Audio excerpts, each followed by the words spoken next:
Hello and welcome to the Swine Brothers Show, episode 125 for the 23rd of January, 2016. Like the Grave album, we are definitely back from the grave. Haha. You can email us at cosmicgodsdie@gmail.com, Facebook is Swine Brothers, and Twitter is SwineBro666. I'm fresh back from my vacation on a desert island, Elliott, and my co-host is... I am the Jim, and I have just got done defecating on the White House lawn. Lifelong dream. Yes, we've been absent for about a month, or maybe I don't remember the last show we did, but we were on a vacation to tropical islands. More or less just to get the brain straight so that we could fucking purge it of this idiocy and then encounter it again.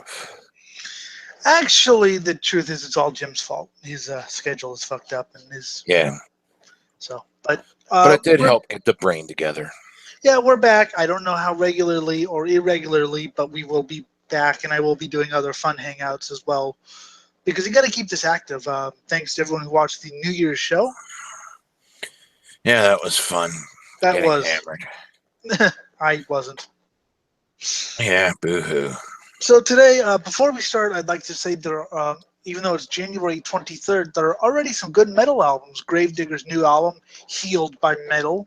I don't know what it heals you of, but apparently metal has healing effects. It heals you from the blessings of God so you can get the blessings of Satan. I like that. Or the blessings of some non-existent entity that is fictional. We don't care which. Yes.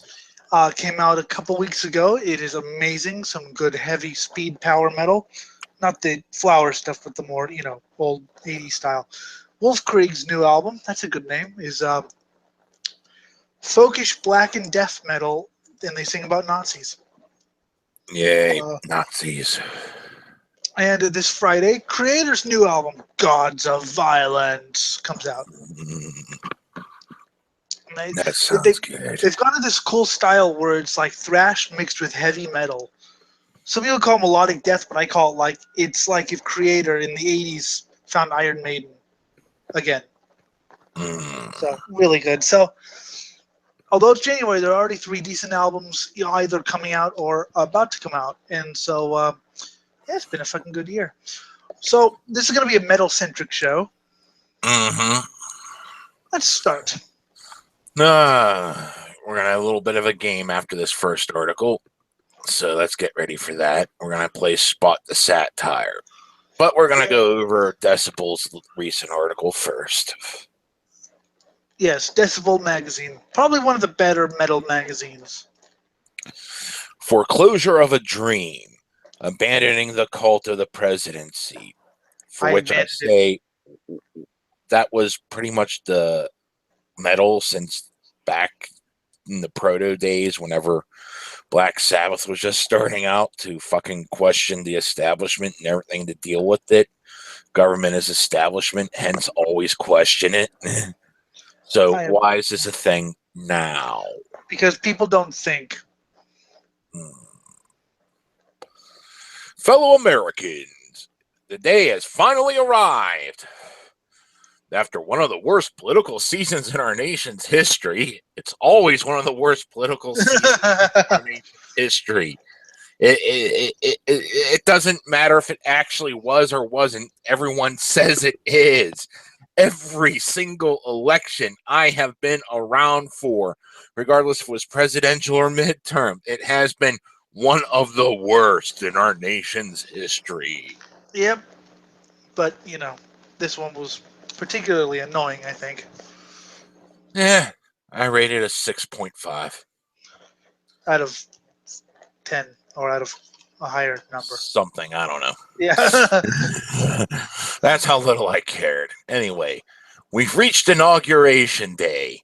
It's one of those ceremonial political events we're conditioned to revere as significant. I slept through it, so... I just waited to fucking hear the speeches afterwards so I could shit on them later. I woke up about 12 minutes after it. I was like, oh, I missed it. No deaths either, so... all the glorious virtue signaling on both sides, regardless if it's relevant or not, has been fucking hilarious. Seeing everyone try to fucking bash at each other's points, things as minor as, look at the crowd size. Who the fuck cares? It's a politician. Politicians are scum. We know this. Or at least we should. Oh, people want to revere Hillary, and Oh, our Hillary's Jesus. sanctimonious halls where we worship the fucking banana. Yes, whereas I worship, Satan. Yes, choose Satan. He's better. Yes. Lest we break the spell of grandeur the powerful have over us. Much like the State of the Union address, it's a largely meaningless procession of pomp, bravado, and histrionics. Wow, that is actually an accurate statement. The only time I ever watched the inauguration was in 2009. I watched Obama's, and I only watched that because they said, "Hey, if you don't want to work, if you want to watch this instead of going to class, you can watch this." And I was like, "Oh fuck yeah!" I think I just cut the speeches afterwards. Well, yeah, did my usual. I'm going to shit on everyone. Yeah, I didn't really want to watch it, but fuck it got me out of class. Yeah, getting out of class was good. Yeah. But for obvious reasons, this year feels different. Not really, aside from the fact that we've had plenty to bitch about on this show, and that, I've been active with this show for the past year. That's the only real difference for me. This is shit I've seen since I was a fucking tot in fucking high school. Just we didn't have the internet to shove it in our faces constantly. I actually dug for this shit when I was a kid and said, oh, wow, there's an abhorrent idea. Let's shit on it. The only thing that's different for me is the internet. The Twitter, because even like 2008, we didn't really have Twitter. We had Facebook, but Twitter wasn't really a thing then. And in 2012, I didn't really pay attention. But this is the first election where I really, kind of paid in. It's the first one where information is flowing so damn fast. Oh, and the late night talk shows. Ugh. I remember sitting there whenever fucking Obama was getting sworn in and all this, and people burning his effigy on church lawns and shit, calling him the Antichrist. That was fucking hilarious. Just as fucking hilarious as watching all this neo-yuppie filth going, no, the internment camps are back. Just like, Obama's internment camps. Well, yeah, and it's just someone said Trump won't last 2 years in office, and I was like, these are the same people who said that Obama would have been assassinated. Not they weren't calling for it. They were just like, oh yeah, Obama's probably going to be. It's funny that you even commented the same thing I was thinking. Whenever we were talking, I was fucking giving you the fucking short and nasty of Trump's speech. You're like, this is fucking Reagan. I'm like, yeah, it is. We're back in 1981, people. The history has legitimately repeated. And you pay attention, you could see the trends. Great. I didn't pick up on the fact the bastard would actually win. I thought we were going for fucking World War III, but no. We're probably going to have a civil war over this, but hey. It might lead to World War III. So in 5 years, I should do Rain in Blood. I should make the album Rain in Blood over again. Yes, we should. Yeah. Just to drive home the point. Yeah, we got to fucking make certain that, show no mercies out there. Evil. My words define evil has no restraints. Evil will take your soul. Anyway. I still love the live undead. They say the pen is mightier than the sword. Well, fuck the pen, because you can die by the sword. Yeah. Those opposed to the new president are dismayed at the prospect of what Arthur M.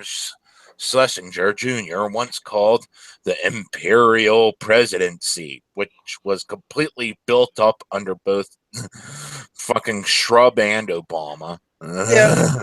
Like, yeah, no one, we don't have to worry about who gets all these powers to spawn anyone, detain anyone without trial, all this other shit. We don't got to worry about that. Oh shit, someone who's not part of our cult just got the presidency. Why did we give them those powers? Oh God. Those ecstatic about his absent ascent to power seem to be even more ready to abandon their principles and surrender to his cult of personality. Well, that's the thing, though, isn't it? I mean, people people have no principles. I'm going to do the same thing I'm going to do with every president. Everything that they do that I actually agree with is going to be painful for me because I want to hate every president. Yep. I have a perfect record so far, and I've always hated it whenever I had to see, yeah, he did like 2 good things. Yep. Wow. Let's shit on him. Yep, same with me. I like watching from the sidelines. I told you I didn't really have a hope. I mean, you wanted to know how little I cared. I voted for you. Yes. I mean, I have a dozen votes. I should be on the ballot next year. you should, but term. that's the thing is like that, I know who I supported, but I supported them knowing that they had no chance of winning. Which people say, how can you do that? Well, it's called having principles, dude. Yeah. Yeah. You don't sell out and join the herd. Yeah, exactly. Hey. Ah, that voice. I haven't heard you in so long, Chazzy. I know, it's been an age. Yes, how are you? I'm good, you? I'm fairly well. I'm enjoying watching your country lose its fucking mind. It's beautiful, isn't it? Oh, God. It's one group of people doing autistic screeching in victory and another group of people doing autistic screeching in defeat. It's like a country divided by who's a sore winner and who's a sore fucking loser. And then we had the riots. Oh, God. I wish... I don't care if I differed with their ideology. I just wanted to be part of that riot because it looked like so much fucking fun. And then all I had to do was, as soon as the cops showed up, duck around a corner, change into late 90s fucking, businessman gear, and then fucking go off and say, those guys were attacking me, and then hide behind the cops, not knowing that I was actually part of the fun. Yes, but I was gonna say, Chaz, there's 2 sides, and there's like me and Jim in the middle, just going, eh.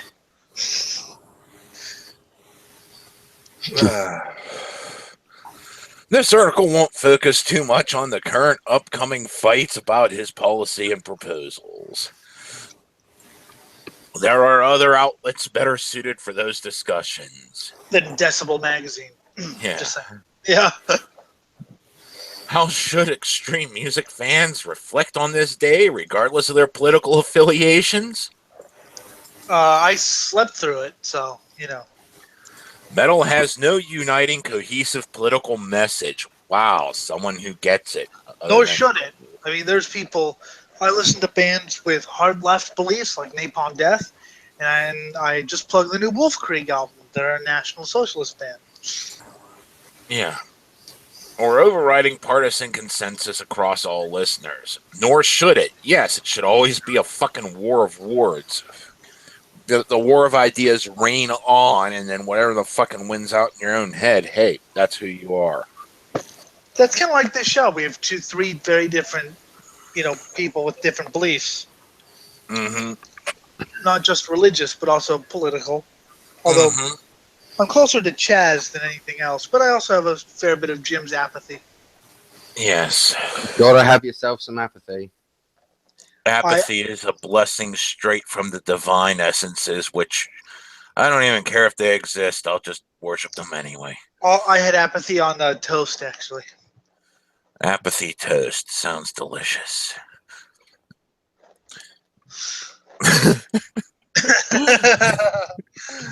Metal tends not to get involved in specific matters of current events.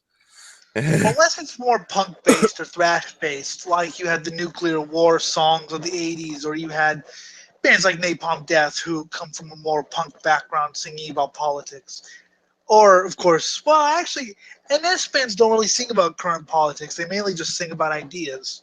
Like, you've never heard Bound for Glory really sing about current politics. They mainly sing about their beliefs. No, heck, the headline of this fucking article, Foreclosure of a Dream, That's Megadeth. about Megadeths and about... And Megadeth got very political, but at the beginning, it was more, let's shit on everything, because everything is fucked. Well, in the beginning it was, and then towards the middle it was left wing. They had Countdown to Extinction was about basically canned hunting. I mean, regardless of what you think about hunting, canned hunting is fucked up. Yeah. Or Foreclosure of a Dream, which was about basically farmers being foreclosed on by corporations and they took the land away. Something that happened to David Ellefson.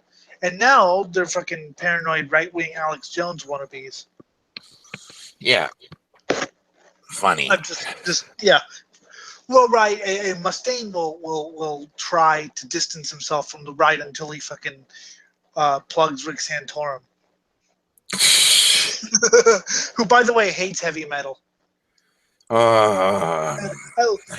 We need Dave Brocky back because he's like, Dave, we don't want to hear it. We don't want to hear what you have to say about some, moron like Rick Santorum. Exactly. To the extent that it does, the message is usually borrowed from punk and hardcore. Ah, thank you. I should write for fucking Decibel. I can fucking write this shit. Yeah. Except my spelling sucks. You have your commie punk and your fucking Nazi punk, so yeah. Yes, one says hail to the new order, one says heil to the new order. Mm-hmm. So with that in mind, what does metal tell us about the function of political power? On its face, much of extreme metal seems rather nihilistic. Yes, as it should be. God of emptiness. Or in the case of thrash and grind cores, it comes across as more fatalistic, looking to war, genocide, and Armageddon as inevitabilities, ones which we should celebrate. The possibility of life's destruction, discharge, and that borrowed from the punk thing, because some punks were idealistic, but some punks were like, dude, fuck it, we're gonna die, man. We're all gonna fucking die, and there's all gonna be war. Let's sing about it. I like let's not just sing about it, but let's also fucking grab a fucking keg of beer and fucking down it in 6 seconds. There was one Scottish punk band called The Alternative, and one of their intros to the song was, if there weren't any war and oppression, what the bloody hell did we sing about? Mm-hmm. Art in general is not a prescriptive rule book. Subordinating it to an explicit political agenda renders it into feelable propaganda. And I've always said, if you want to make left-wing comic death metal, make it good. The funny part is, you have Guar singing Sodom a Go-Go, and that still applies today, even though the tyrant is dead. His regime has long since been gone. Since fucking shortly after fucking the Day of Happiness. Guar satirized the left and the right, but they were pretty much left-wing. I mean, Yeah, but the thing is, the song's still relevant. We're still circling about the Middle East, still playing that little song and dance. The fucking president's still blowing his fucking trumpets about it. Running around with the saxophone. Where is the president? Where? I mean, it's funny that it was set in it's such a period piece, yet it still causes reflection on the current situation. Yes, right. And by the way, just about the song, it's always funny people who think Guar is going to be this like ultra thrash band hear this song and it kind of dawns on them. Oh yeah, Guar is going to do whatever they're going to do. But yes, it is. It's a period. It's so dated and yet it's timeless. Oh yeah. Much like some of the other songs. Much like War Party. Oh yeah. I still say War Party's timeless.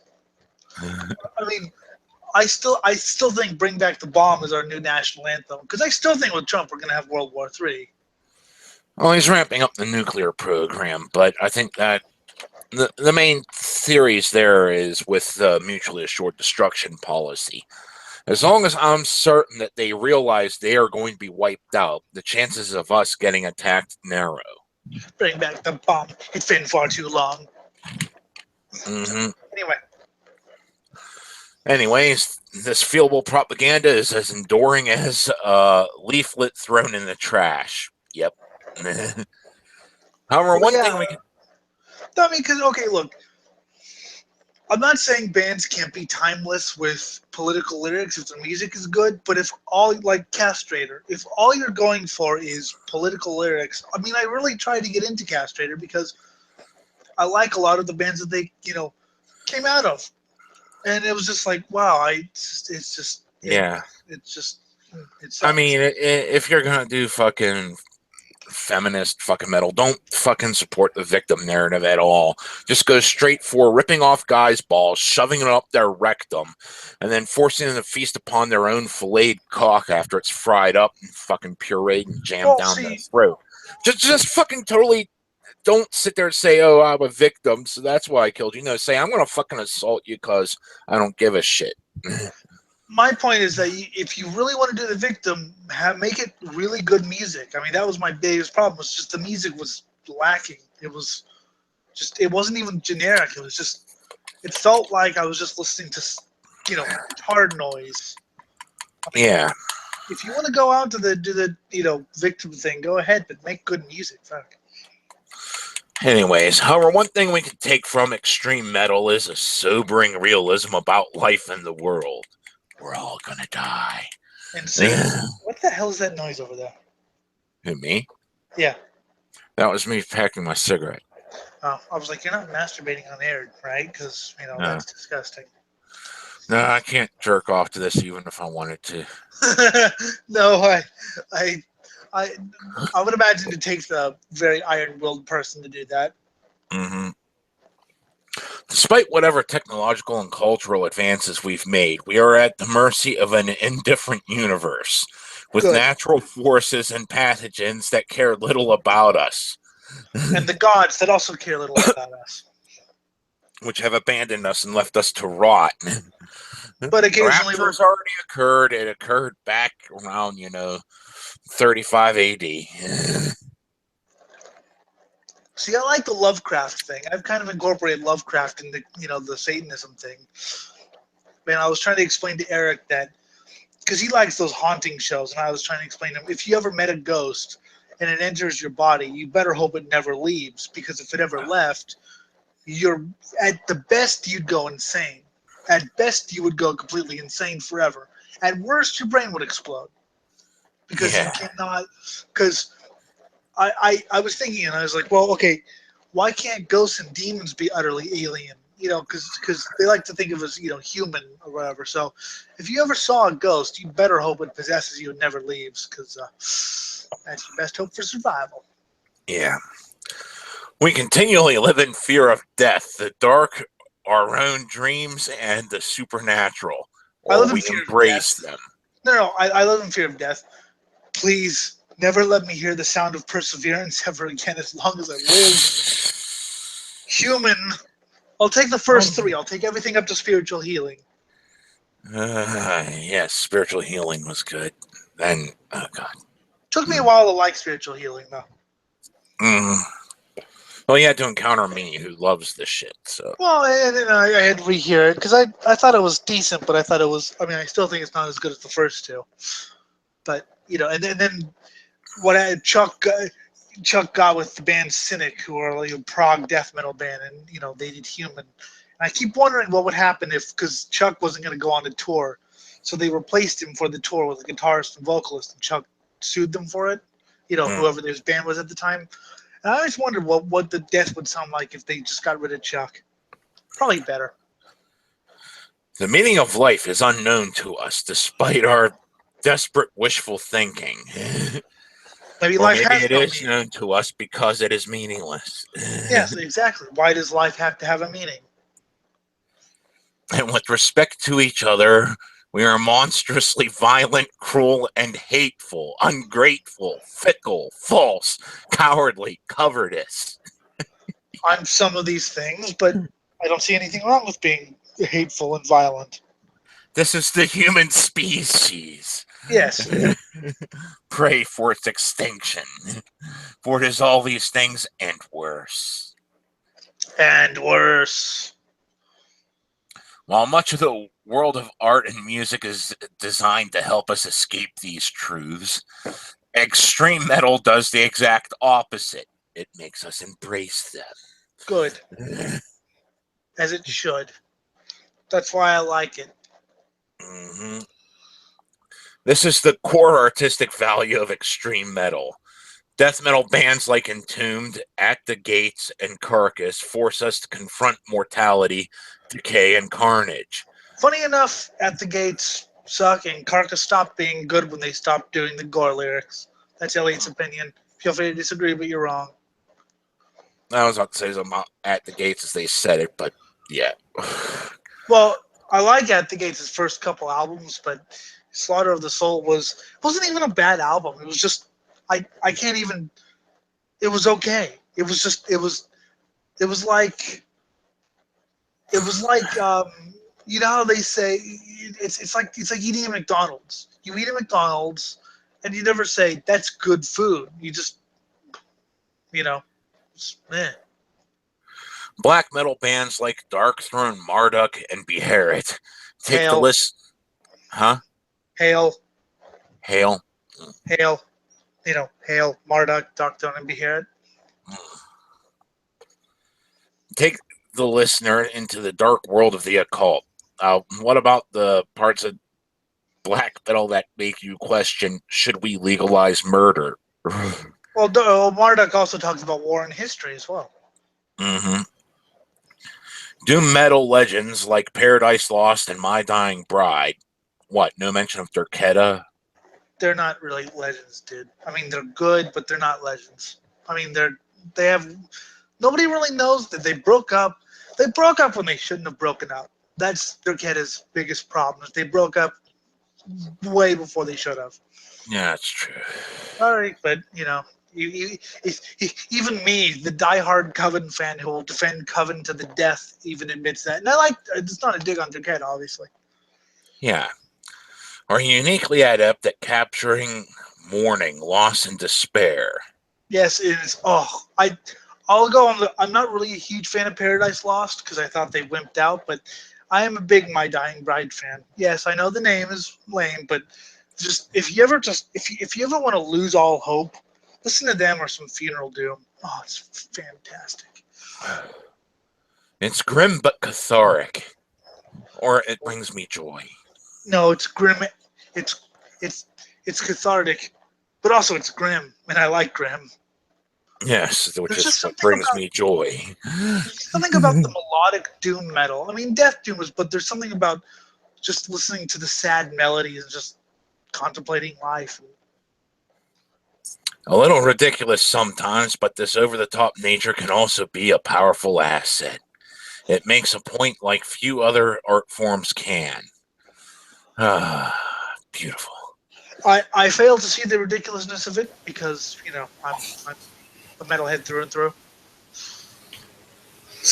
You fail to see the ridiculousness because you are a metalhead, yeah. But you must admit, there is quite a bit of metal out there that is based off of the gimmick of metal. Yeah. Fucking Thor. Has anybody seen? Just going for a style more than anything to try and has anybody make money. seen the Canadian bodybuilder Thor? Edgy. No, I've not seen him. He is a Canadian bodybuilder who also does some power metal, and he's the most homoerotic thing I think I've ever seen. Because everything's about his body. Everything's about being his body and he actually does do some good music, but it's hilarious. But yeah, I can kind of see the over the top thing sometimes, but usually it's in the the mainstream, like bands like Korn and Slipknot who have or Soulfly. Yeah. Anyways, See, that's why we need to do this show more often. I need to piss you off. yes. But it's through this supposed negativity that we can derive a more clear-minded view of the world without the false cheeriness of live, laugh, love, peace, hope, dope. What's wrong with negativity? I mean, what is wrong with I negativity? like light, flowery power metal as much as the next guy, much more than Jim. So actually, much more than the next guy. But I also like darkness. I mean, there's something really awesome about listening to a flower metal song and then a funeral doom song. Go from utter happiness and elves and fucking dancing around fucking anyway to what if you find joy within this set of negativity? I mean, fuck, look at my life. It's been shit. Cast aside, don't have rights to my kids, fucking lived under a bridge. And you sit there and you look at it and say, you know what? One day I will die, and that'll be good. But I want to actually see if I could get any more good experiences in there before that happens. Is that why you joined the show? You thought this would be a good experience? Yes, and it has been. You've given me shit, and I've had to slap you in the face for it. It's great. Yes. Not physically, sadly. Yes, one day I will slap you physically in the face. We will attempt to murder each other, and while we're lying there bleeding on the ground, we'll fucking edge closer to the case of beer. If we don't die of blood loss. Yeah. Well, we might die of blood loss after we thin it with alcohol, Yes. But what does this have to do with Inauguration Day? Everything. We should be ready to apply the same cold realism to politics. Like I said, since the proto-metal days, when Black Sabbath was just a little fucking cum stain on the blanket. This has been what was going on. Fucking question everything. What happens if we do lose the battle? What happens when you give in to the dark forces or just being tempted by them? What do you do? Well, I know I already answered that question. You embraced them. And then you started a show called Swine Brothers. Yep. After all, why does the state exist?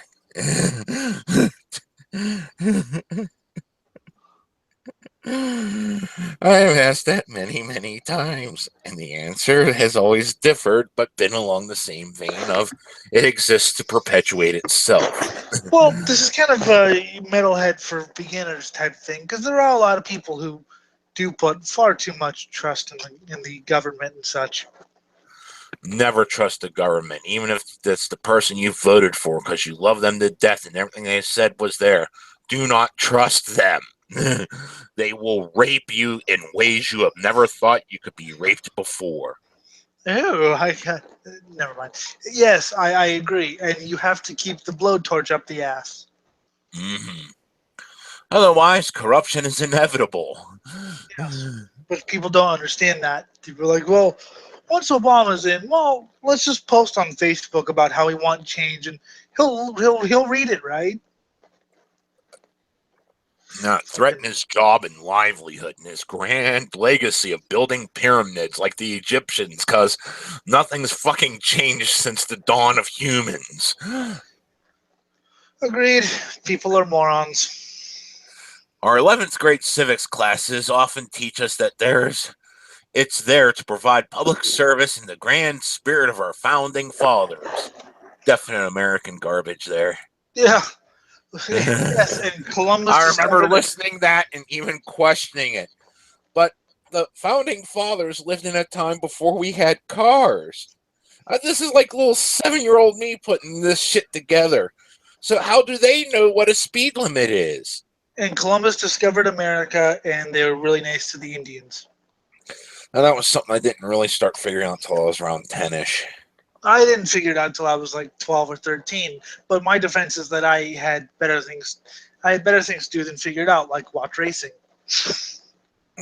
Once I started getting into like punk and politics and shit, I was like, oh, I should have figured this out a long time ago. But I was too busy watching racing. The funny thing here is I am a patriot. I love my country.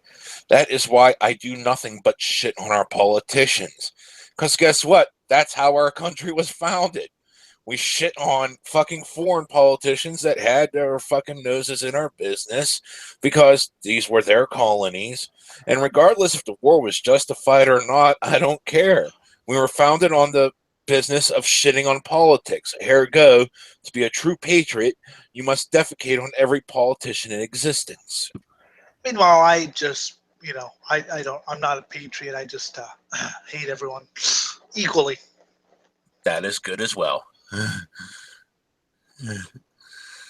Well, there's nothing wrong with the individuals trying to aspire to this ideal, which never existed. The reality is somewhere between kind of bleak and very boring. I like bleak. Yeah, and boring is pretty much the natural state of everything. Isn't it, though? You have to create chaos, set a building on fire, and then, something not boring has happened. But some will find it bleak because there was probably people in that building, and now they're going to die, and they see it coming. Yes, chaos. Hey, who do we know that wants chaos more than anyone? Me. No, me, you fucking moron. That's it. The state formalizes how we arrange ourselves in society. Duh. In short, it's there to protect and project a set of interests, territorial, economic, or social. Yay, boo. How it operates can be adjusted by ideals, but its existence depends on the realistic needs to use force. Yes, it does need to use force, protect borders, to levy taxes, and enforce laws. But we've realized if you take taxes away, you'll borrow 600 quadrillion in debt or whatever. Yeah.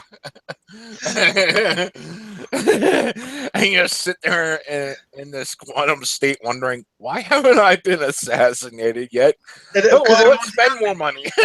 Everyone's happy. Yeah, everyone's happy. And no one's trying to call in the debt. Dictator should have shot you in the head because you borrowed too much money off of him.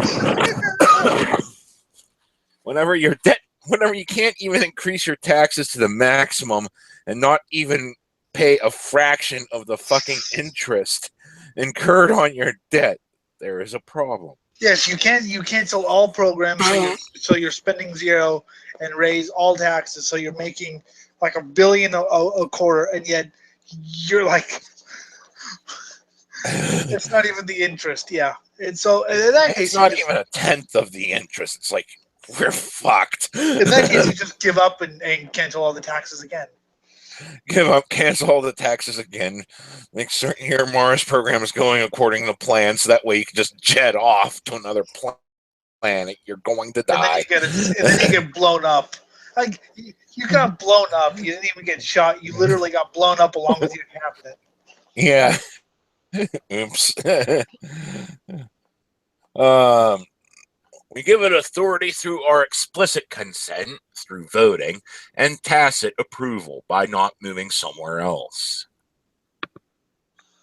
Very good statement there. But its power comes from the monopoly on physical violence. Yes, and remember, imprisonment is a form of physical violence. And remember, I'd like to move somewhere, not for any real reason, just, start over, but, money problems. In this way, this makes the state, well, kind of evil. Kind of. No.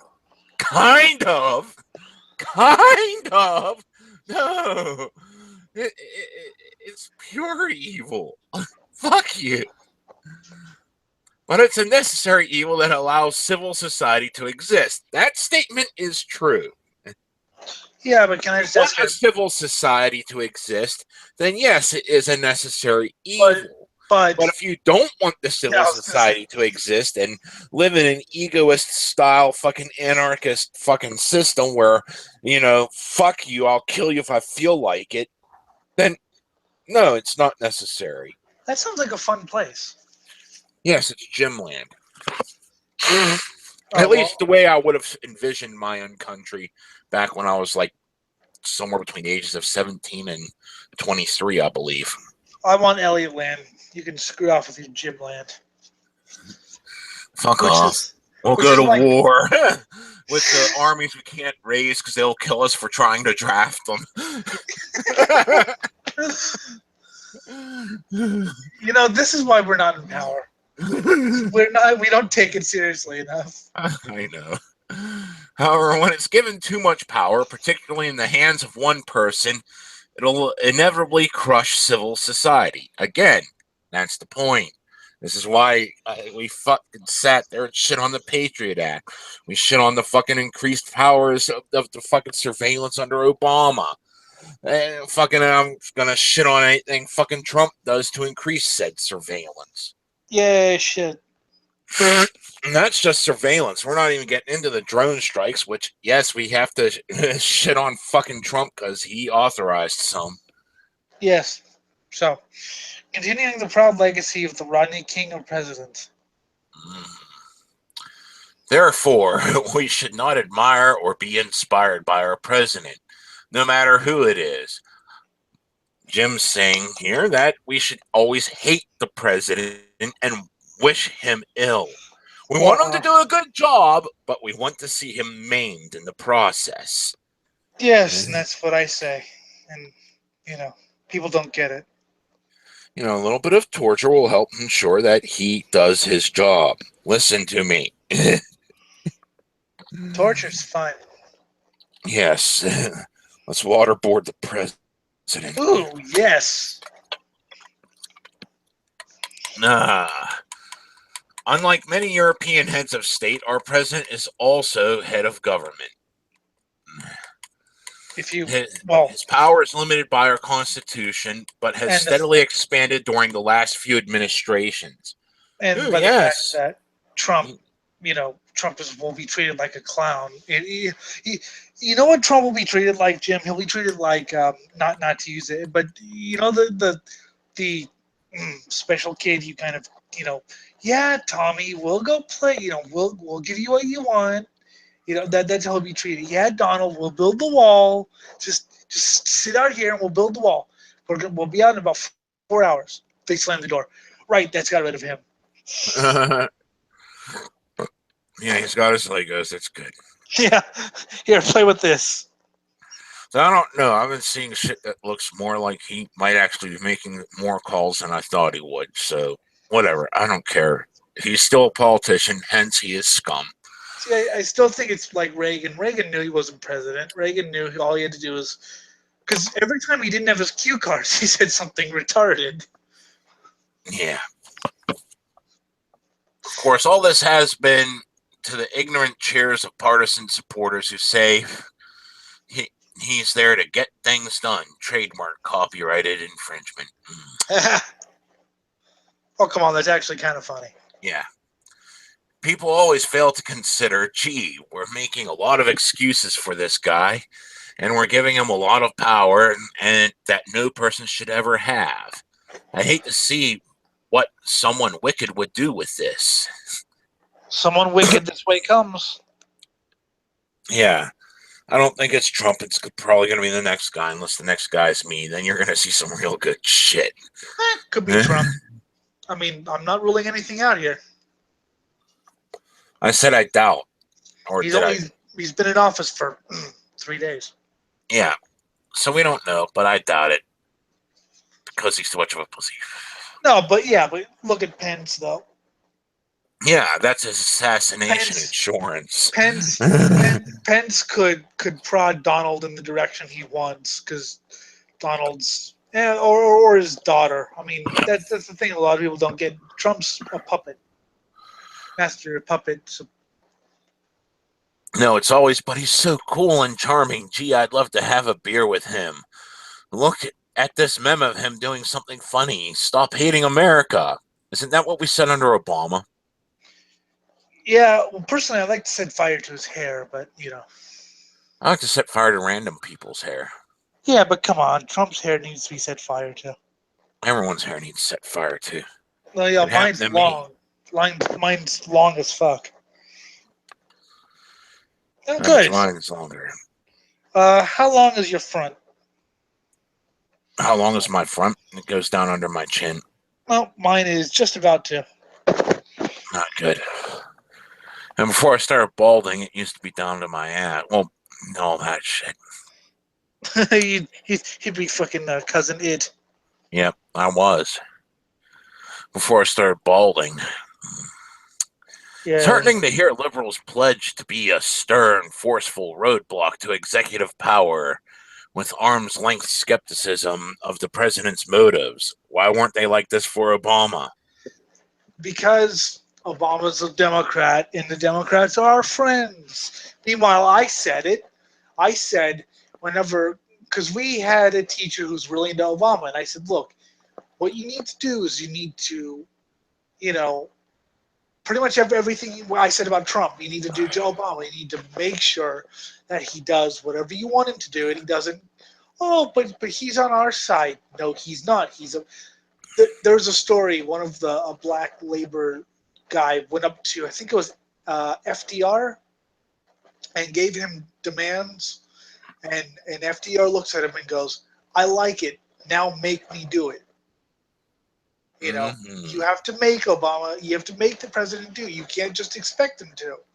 I mean, I've heard a theory about the whole New Deal and the whole, and the only reason Roosevelt did the New Deal was because people were looking seriously at a revolution because of the Great Depression. Yeah. And I heard people were looking seriously at a revolution. And so to basically, not out of the goodness of his heart, to protect his ass, Roosevelt did the New Deal thing. He made him do it.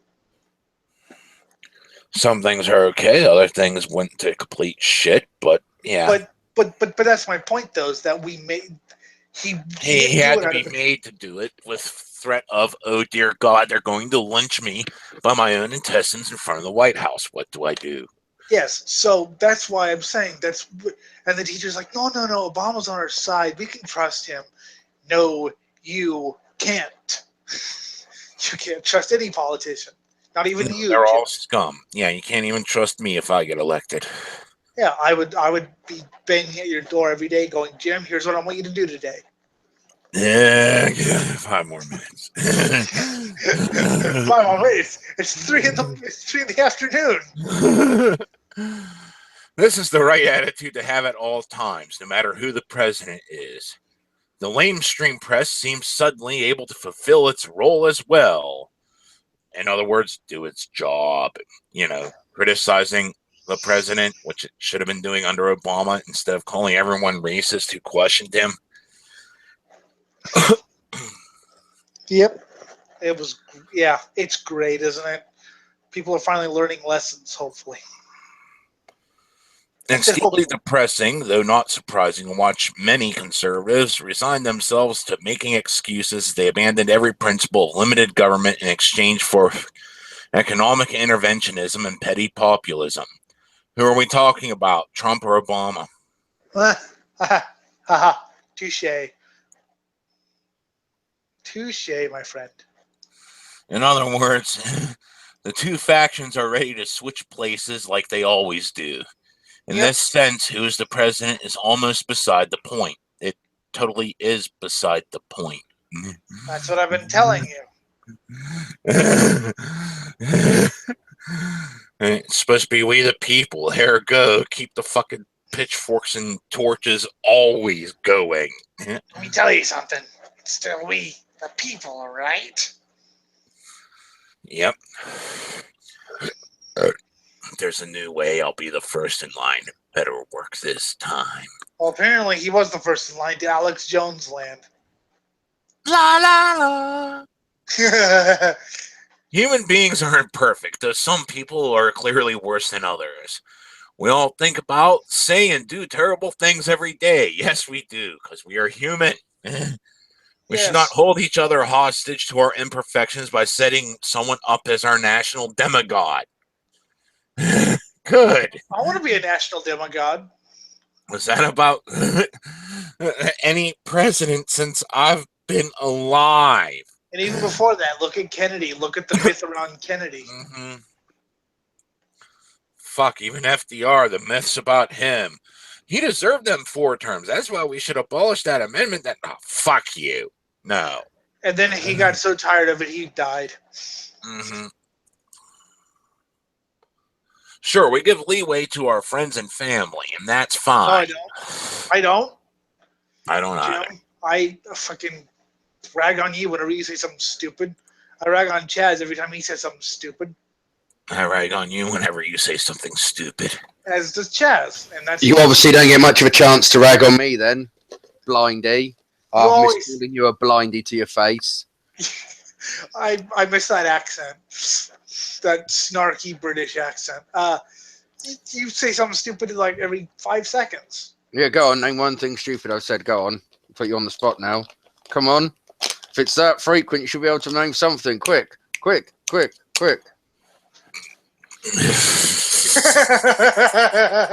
What's that? Got nothing? Oh, shame. I don't have to answer to you. Yes, you do, blindy. I'm your Ubermensch. See, guys, this is what you miss when we don't do the show for a while. You miss this gripping intellectual debate. Yes. Yes. I'm going to write an essay for Salon magazine. Blindies, do we need them? See if they'll print it. Mm-hmm. or a fucking. Just make sure it's filled with the words misogynistic, racist, homophobic, and they will print it. Well, here's the funny thing, right? Like, our companies like Salon and stuff will take articles like, some only has to be sort of 300-400 words, some in the sort of like the thousands to several thousand words, and yeah, so long as you go on there and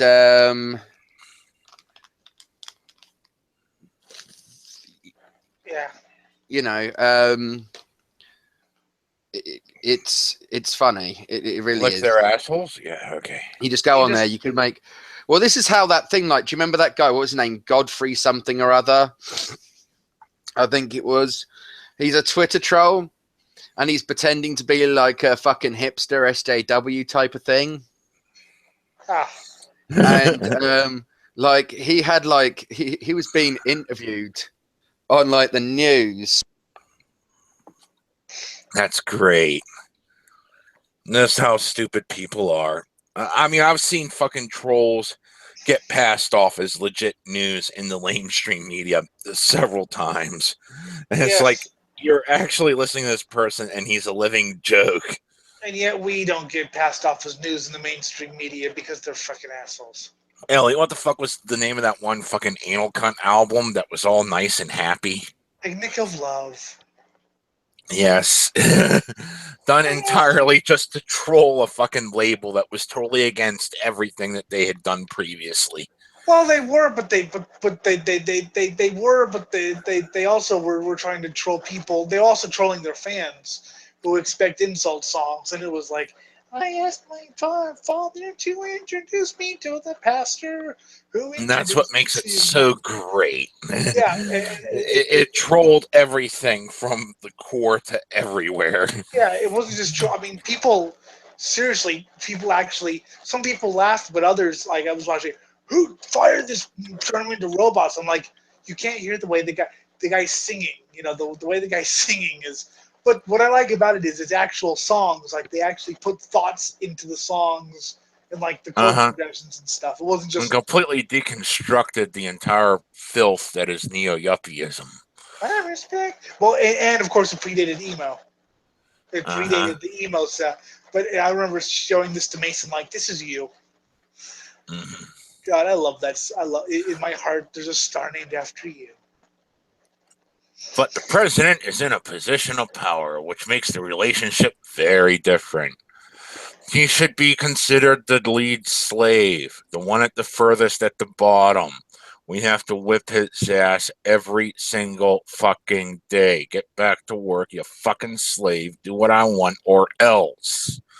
He shouldn't be that considered a place of power, because the social contract is we should control him.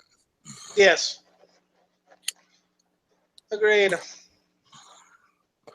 If we all uphold some misplaced, unspoken reverence for him, like that given to a medieval monarch, this has dire consequences, and not just at the ballot box. Once again, are we talking about Obama or Trump? Yeah.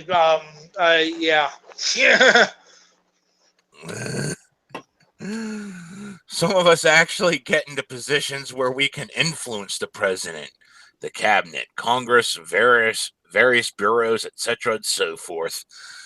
And if you wish to carry a mawkish romantic fantasy of a presidential glory, you might be poorly equipped to challenge that next drone strike, that wiretap of a civil rights leader, or a break-in at the headquarters of the political opposition.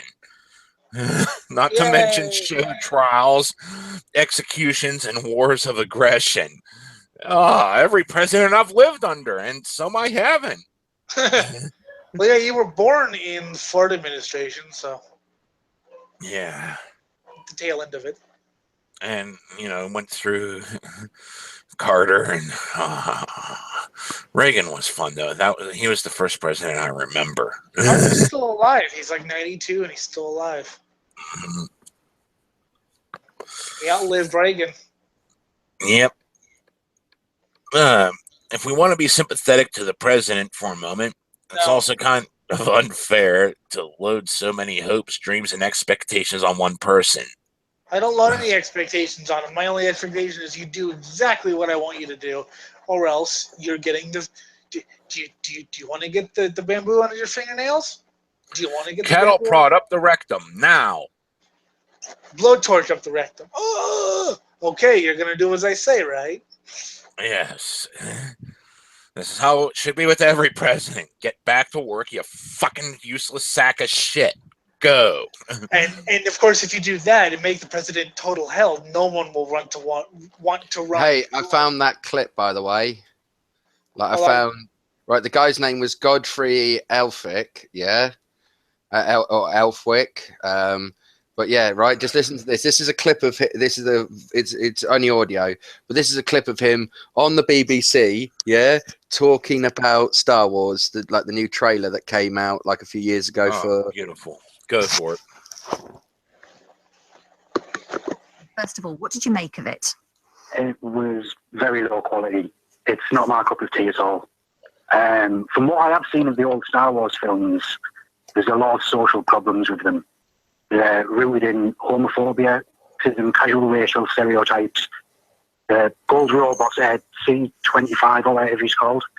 He's a camping neurotic coward. The only main female ends up in a space bikini and changes to a horny space slug. But to be fair, you're talking about all these things. They were from kind of the 70s and 80s, and I guess time has moved on, has it? 30 years on. Aren't they? And the main bad guy, what's he called? Dark Raider. That's just... he's dark black. Rob, save us. Rob, save us. Rob, save us, please. To rap music. It's just a really bad racial stereotype. Oh, beautiful. Oh, God. Guys, I was about to say, if you'd like to stay on a little bit after, Chad's was telling me about a way we could actually get videos to play live on air. No, yeah, good. We've got to be able to do that. For copyright and DMCA reasons, but yeah, certain things. As long as we comment on them. But that was just brilliant. I love the way that it eventually dawned on them that they'd picked the wrong fucker to put on. Mm-hmm. Yes, but we'll work on that afterwards, and we'll have to find a new thing because The best fuck up of the news. The best fuck up of the news. Did you see the one where fucking like a courier? He had the similar name to this fucking expert. Well, no, actually, no. I think he was going for an interview for a job at the BBC or something like that, and he was obviously in the reception waiting to be seen, and he had a similar name to an expert who was coming on and talking about the Iraq War. They did a piss take of it in the It Crowd with Maurice Moss. I'll have to watch it. My favorite news thing. Well, my favorite news thing. Hold on, it gets better. It gets better because you could tell if you look at the clip, this guy's face. He realizes he's not where he's supposed to be, but like a good sport, he pretends he's supposed to be there and tries sort of blagging it through. Well, the thing, yeah, that's awesome. My favorite is when they were doing a it was in American news and they were doing weather. I think this was local, and a cockroach was there. I've never heard a man scream so high. Yes, it was that. That's awesome. It's just, wait, I'm not really where I'm supposed to, but I'll fake something. Anyways, back to topic here. It was a cab driver. I've got the clip for that as well. Put it in the chat, and I can watch it later. Yeah. With all the terrible things the job requires, what the pundit class calls tough decisions, we shouldn't count on angels sitting where devils can do so much damage. Devils? Devils would be a blessing considering we have politicians, which are far worse. Yes. Amen. Humans are narcissistic enough as it is. We'd be wise not to encourage it in the person who controls our nuclear arsenal. Gee, have you ever given that thought? This is the person that controls the nukes. Should I deify him as a god? Tell me why I had to be a power slave. Hey, I like that song. I love that song. Don't we all? Iron Maiden, bitches. My point is, I don't invest too much emotional energy into Inauguration Day. As no one should. Everyone likes a good piece of rhetoric, myself included. But hey, that's all it is. Huh? We have a viewer. Yay, a Hello, single viewer. Comment and say hi, and I'll say hi to you too. Anyways, political speeches are theatrical messaging operations, no matter who delivers them. The president is the head administrator of our government and military commander-in-chief. Any notion of the president being the spiritual guardian of the Americas... Are we talking about Clinton? Are we talking about Bush? Are we talking about Trump? Are we talking about Obama? Reagan? Or are we talking about Trump? Because they have all been dubbed that. I mean, fuck, what was it? Not even 9 months in, and fucking the black guy gets a fucking Nobel Prize for doing nothing? I want a Nobel Prize for doing nothing. Yes, we should all have Nobel Prizes. Cause You should get one just because you're blind, like a participation award. Oh. Do you know what you should do? You should actually, we should so troll the Nobel Prize Committee. Yeah, we should. That's it. Elliott's going to get a Nobel Prize. Why blind? And then it turns out I was actually faking being blind the whole time. Anyways, anyone touting the president being the supreme commander of spirituality is just childish. Leader worshipping drivel. Again, one of the things that makes extreme music great is the ability to brutally smash our romantic illusions about life. Yes, we should always do that. We'll need some of the same cold stoicism to get us through the next 4 years. Gee, it's the only thing that kept me going through the last 8, and the 8 before that, and the 8 before that, and the last 2 of the 4 before that. Yeah, well, there you go. Presidents are fucked. Yep. So, even though this is written to a newbie audience, I just gotta say, this has been the way it is since the Genesis. Fuck. Debates me and my friends have had about how everything went down the shitter were fucking excellent. And yes, this is back when we were teeny boppers and didn't know half the shit we do now. Well, some of your friends apparently have been drinking the Flavor Aid a little bit too much, so. Yes. But yes, I wish I could have been there. Oh, you've got to drink the Flavor Aid. If you don't drink the Flavor Aid, then what's the point of doing the cult in the first place? Amen. Well, Jim Jones shot himself. He didn't drink the Flavor Aid. Yay. Anyways, now he got that article over. Of course, he had to make sure everybody else drank the Kool-Aid first. Flavor Aid, bitch. It wasn't Kool-Aid. I love the fact that it's Flavor Aid. So it's not even, he didn't even splurge on, like, see, if I'm gonna make 900 people kill themselves, I'm gonna at least give them a good meal. Put it in some lasagna, or at least get a nice drink, a nice wine. But he just Flavor Aid, cheapskate. Give them a good last meal, not. No, the best way to kill somebody. The best way to kill somebody is you knock them out. You anesthetize them. You gently take a bit of a high tensile wire, and you surgically put it around their intestine. Yeah, right. So that it's attached to it, and then what you do is you wake them up and you make sure they're there's a lot of things you got to make sure of when you're killing somebody this way. You got to make sure they're scared of spiders, and then what you do is you shout, "Fuck! There's a spider right there!" as they're waking up, and they'll jump up to run away, and they'll end up pulling their intestines out. This is why we have him on the show. Mm-hmm. Anyways, onward to Guess the Satire. Let's play Guess the Satire. Now, we will be reviewing each of these articles as if they are real. And we'll tell you which one out of the next three is satire. I wonder how much Poseurs is going to come into this one. I haven't seen any of these articles, so I'll see if I can guess which ones. How many articles are there? How many articles are there? There are 3. And how many of them are satire? We're not telling you. Oh, one. One. Okay, so it's a red card, black card. Catch the red card, get the red queen. Red queen gives the money. I'm being fair here. I'm telling you that there's only one that is definitely satire. And even though they all have to deal with metal, you'll be able to check out the fucking wording. Yes, and it will be fun, and we will make fun of people. Anyways, this article is entitled Brutal or Snobby Elitists. I always thought the heavy metal community was supposed to be one of the most diverse out there. Yeah, it is. I mean, Laura and I were talking about it.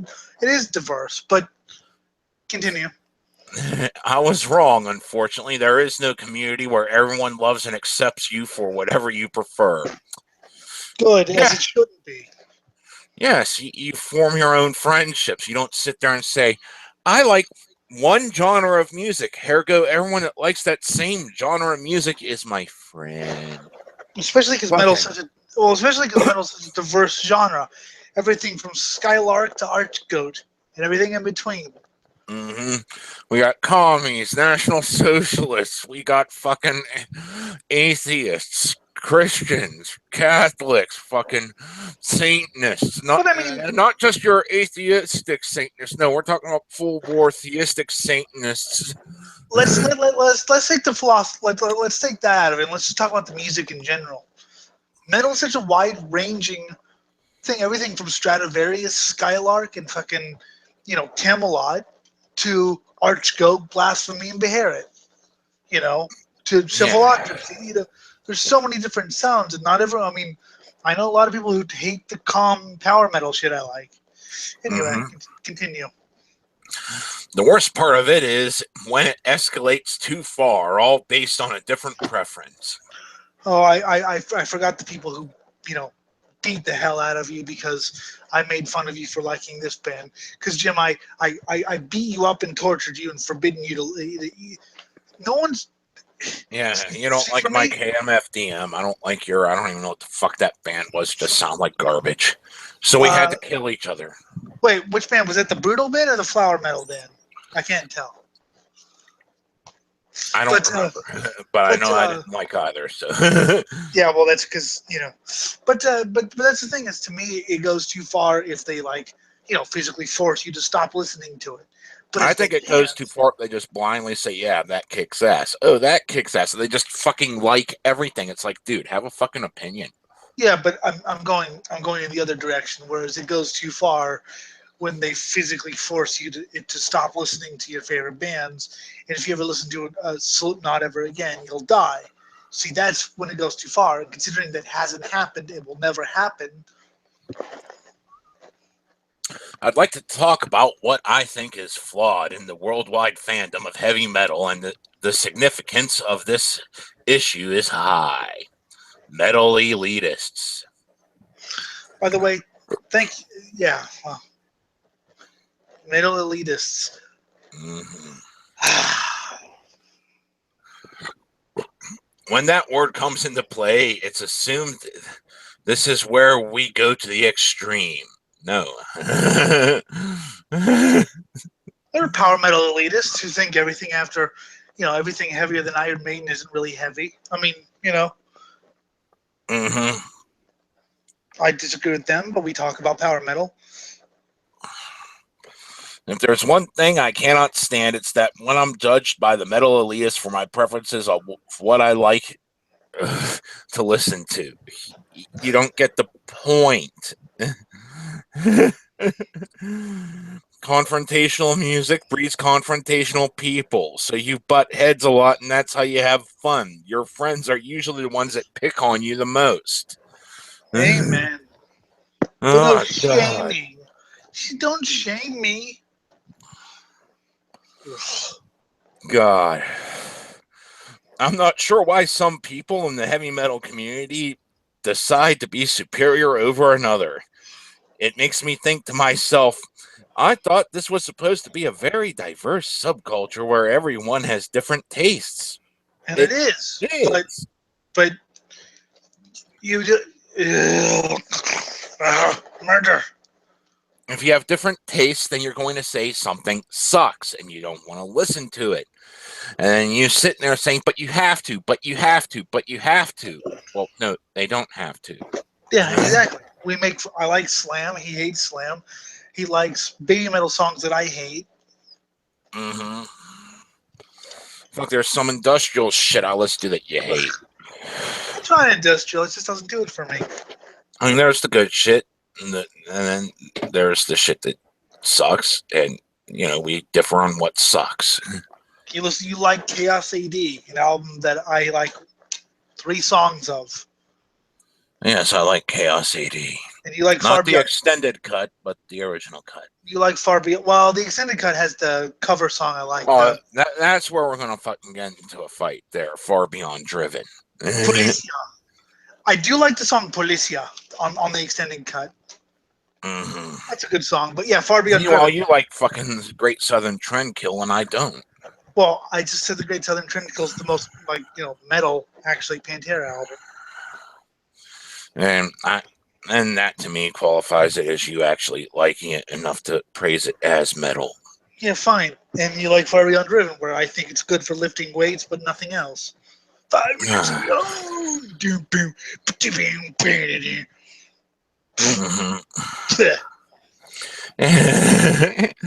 And this is what we call friendship.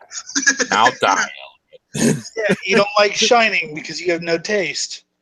Oh, piss off. You like Wait. You said good things about Wait and Bleed by Slipknot. Yeah, I did. Got a problem with it. Like what? 3 Slipknot songs in their entire career, spanning probably their first 2 albums. Yes, you actually have to. They did actually change on their 3rd album. Granted, the change wasn't very good. Yeah. I'm not sure why some people in the heavy metal community, here we go again, the fallacy that there's some grand community with a hive mind. God. Instead of a loose collection of individuals who are bonded by the fact that they only like a certain genre of music, here goes, since they are individuals, they're going to have different tastes and reject you. Because you are complete shit to them. So you carve out your own place to exist with your own friendships. It's like us, and we fight like idiotic people all the time. Mm-hmm. Well, constantly. And then we sit there and say, did we just do that? Oh, fuck. And then we put on Vader. Yeah, and it all gets better. Or some other band, yeah. We've been on a Vader kick lately. Vader's a good band. They just released a new album. Yes, and it was good. Yeah. Anyways, these people decide to be superior over another. Oh, It's all about rule of the strong. You fucking go out there in combat. And if you get knocked down, you get back up and go again. Or you fucking get up and go somewhere else. It's just how things work. It's called life. I mean, this isn't just metal we're talking about here. This is life in general.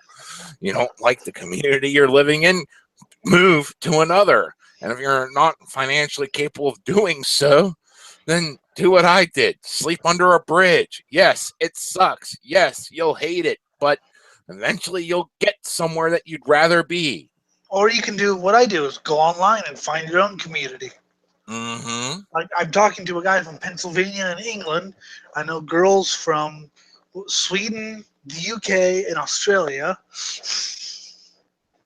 Exactly. Yeah, there you go. And who says that these people are necessarily saying that they are superior over one another? I mean, I consider myself superior to you, Jim, but that's just because I have a fucking big ego. I consider myself scum because, I would rather be the lowest life form. Yes. And then I even say things are even a lower life form than myself, which is meant to be an insult beyond insult. Because if I am gutter slime and something is beneath me in the food chain, what does that say about them? What's that, Chad? Just as you said, if there's people beneath me, I went, blind people.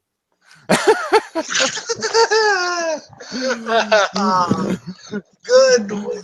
See, every time people, because I've had people, Chad doesn't know your music. How come he's on the show? And I'm like, just wait, you'll find out.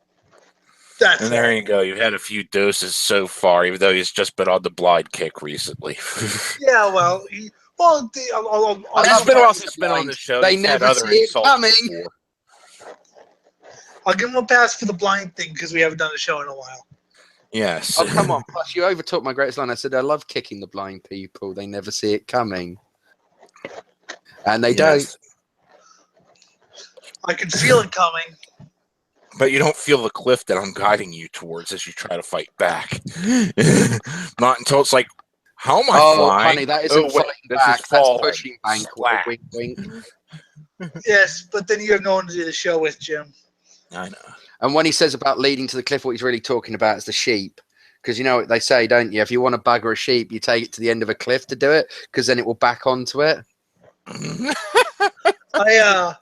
asshole. Do you know what, right? The best one, right, is one that I think it was Jimmy Carr said. I'm sure it was him, and he was like, I was raping this woman, and she said, no, please, think of my children, kinky bitch.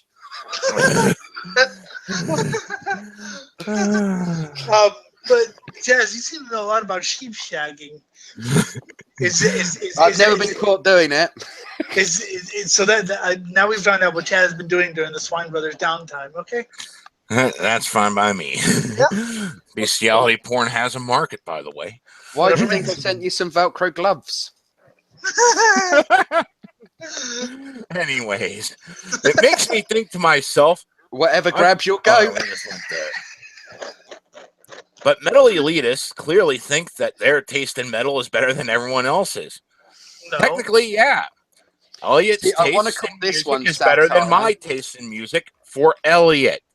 My taste in music is better than Elliott's in my personal preference.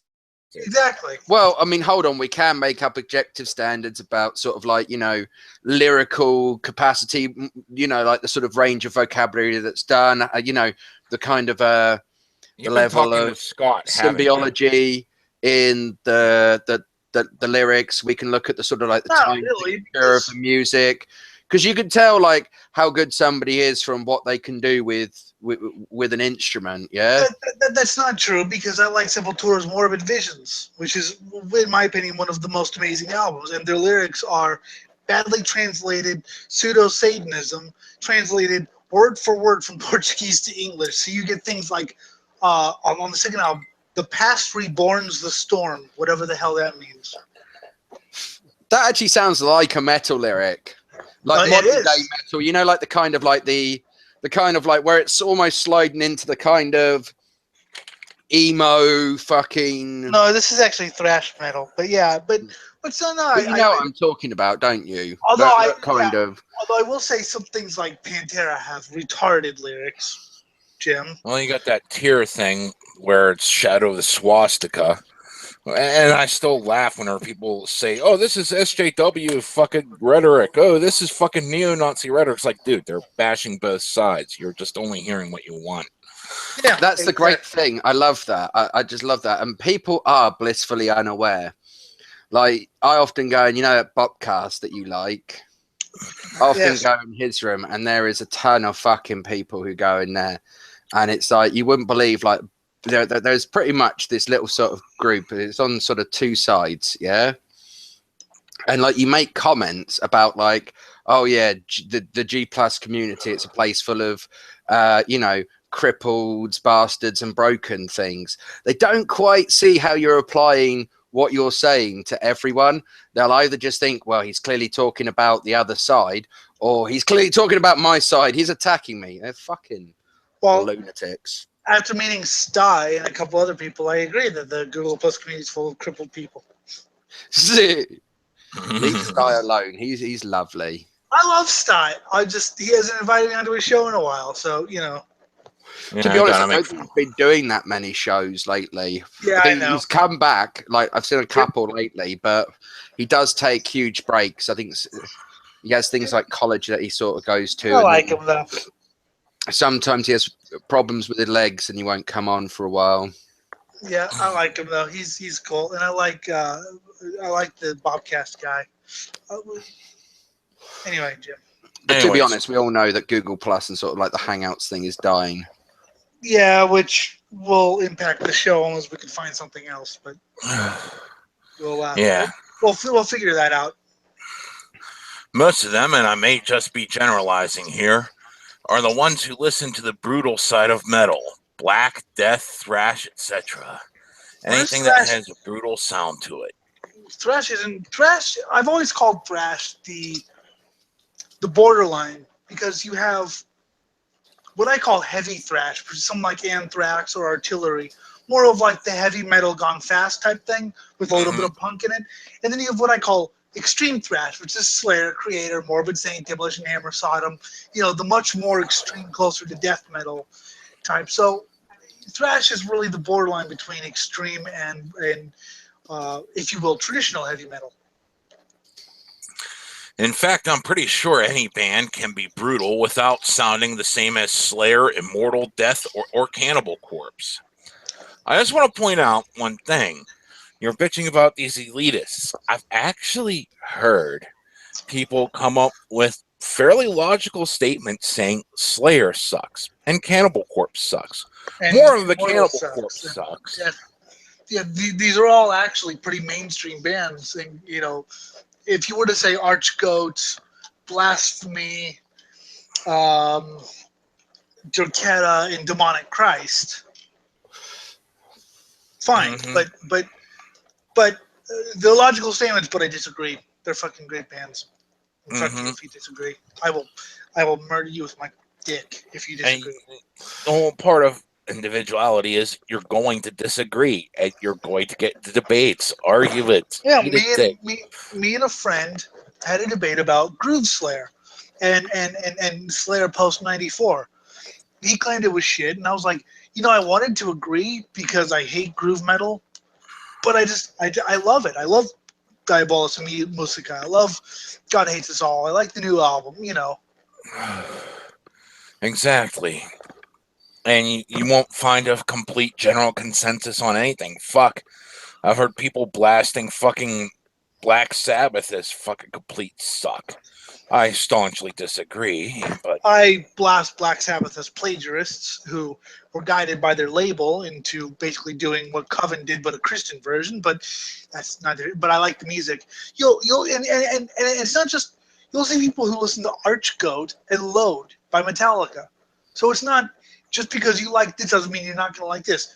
Some people actually like Load. I've heard some you know people who like the I album by Morbid Angel. Personally, I can't stand either of them. Yeah. But And we get into debates over which sucks and which doesn't, and that's part of expressing yourself. You And that don't doesn't sit mean that, there and conform. yeah, You exactly. don't if you're an individual, you do not conform that well. You only take in which parts of the conformity suit you best, and you discard the rest. And because they like load doesn't mean they're not metal. It just means they happen to like an album I consider one of the worst abortions in music history, minus the Bloody Fetus. And even though I will sit there and say you're not metal, I mean, there was a guy I was talking to that fucking did like fucking load. But like, yeah, I even call him, "Oh, you're a fucking poser metalhead," blah blah blah. But you know, there were still other bands that like he liked. I was like, "Ooh, that's interesting. Never heard of them before." Well, I mean, I was talking to a guy in a war metal band, you know, bestial black metal. He's like, "Yeah, I think it was Saint Anger," and I laughed at him. He goes, "Well, I don't give a fuck if you laugh at me," you know. I was like, "Yeah." And the whole thing is, you know, you butt these heads to have these discussions, and that's part of life, and it makes it interesting and fun. Anyways, in fact, any band can be brutal in their own way. I forgot the brutality of Camelot. I mean, I love Camelot, but they're not fucking brutal. They're flower metal. What is brutal about Give Me Chocolate? Just tell me. It's brutal, and then I had a brutal pain in my tooth after that. Because it was so fucking saccharine, I got a toothache. There we go. You know, the sad thing is, you think I'm just joking. You think he's just, you know. No, I actually did have a toothache after that song. However, that's not the case with the elitists. If something doesn't sound aggressive enough to them, they will bash that band and call it not metal. Well, no, yeah. We will call it not extreme metal. I call Death Slater album not extreme metal because it's progressive metal with harsh vocals. That's not why I don't like it. I don't like it because, in my opinion, it's crap progressive metal because they basically just take random bits of songs and throw them together. Well, what about that Sunbather album? Was that metal? It's metal influenced. It's and not by that, metal. I mean, it's complete shit. it has a little bit of metal influence in it, but no, it's not. Tremblow Picks Savage Garden. It's crap, and that's more aggressive than some of the flower metal stuff. But because it's not fucking, it's horrible. I'm saying it's not metal right here, right now. Yeah, I could go on record as that. I'm not going to listen to it. Well, actually, we will listen to it if we ever resurrect Swine metal reviews, which we will do eventually.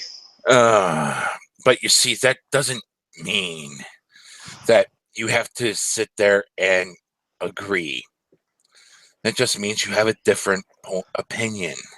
Even if someone could come in there and say, you know, whatever, you know, and point out what, fuck. I have a friend who will defend Death Heaven. To you, to me, to everyone else.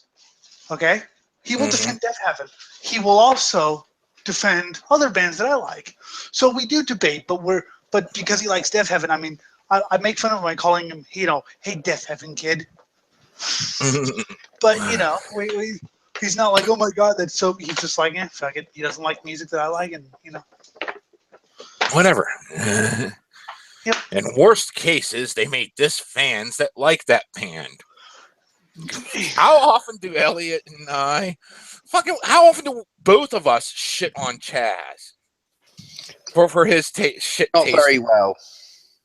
We didn't ask if it was well. We just asked how often. Putting it out there. But I mean, Pantera fans. I make fun of Pantera fans all the time because they're mostly trailer trash morons. Like, you know, I'm the god of trailer trash. Yes, because you're living. Come on, I think mostly it's being generous. Because he's living in them. Because he's living in a trailer right now. And if any Pantera fans have any problem with calling them trailer trash, then they are free to get into their homes and drive it away in complete disgust. Bam. But see, and the thing is that no, that's not the worst they can do. You know what the worst they can do? There was a kid who went to an extreme metal show in a Hammerfall t-shirt and got put in the hospital. And Hammerfall's they're like a heavy power metal band. They're not like Flap, but they're more like 80s metal. but because it wasn't death metal, he got put in the hospital. See, that I don't agree with. That I don't agree with. I mean, okay, if it was baby metal, maybe, but no. But but just if it gets physical, I don't agree with. Same thing with everything else. Same thing with the guy being punched in the face. Yeah, for being technically he's not a neo-Nazi, but I'm not gonna fucking argue with someone that says he is because the rhetoric is just that similar. And but I'm just saying, the only way you would know he is if you actually debated multiple people from that side of the fence. Yes, but that's not even the point. The point is, you don't go around punching people you disagree with. Mm-hmm.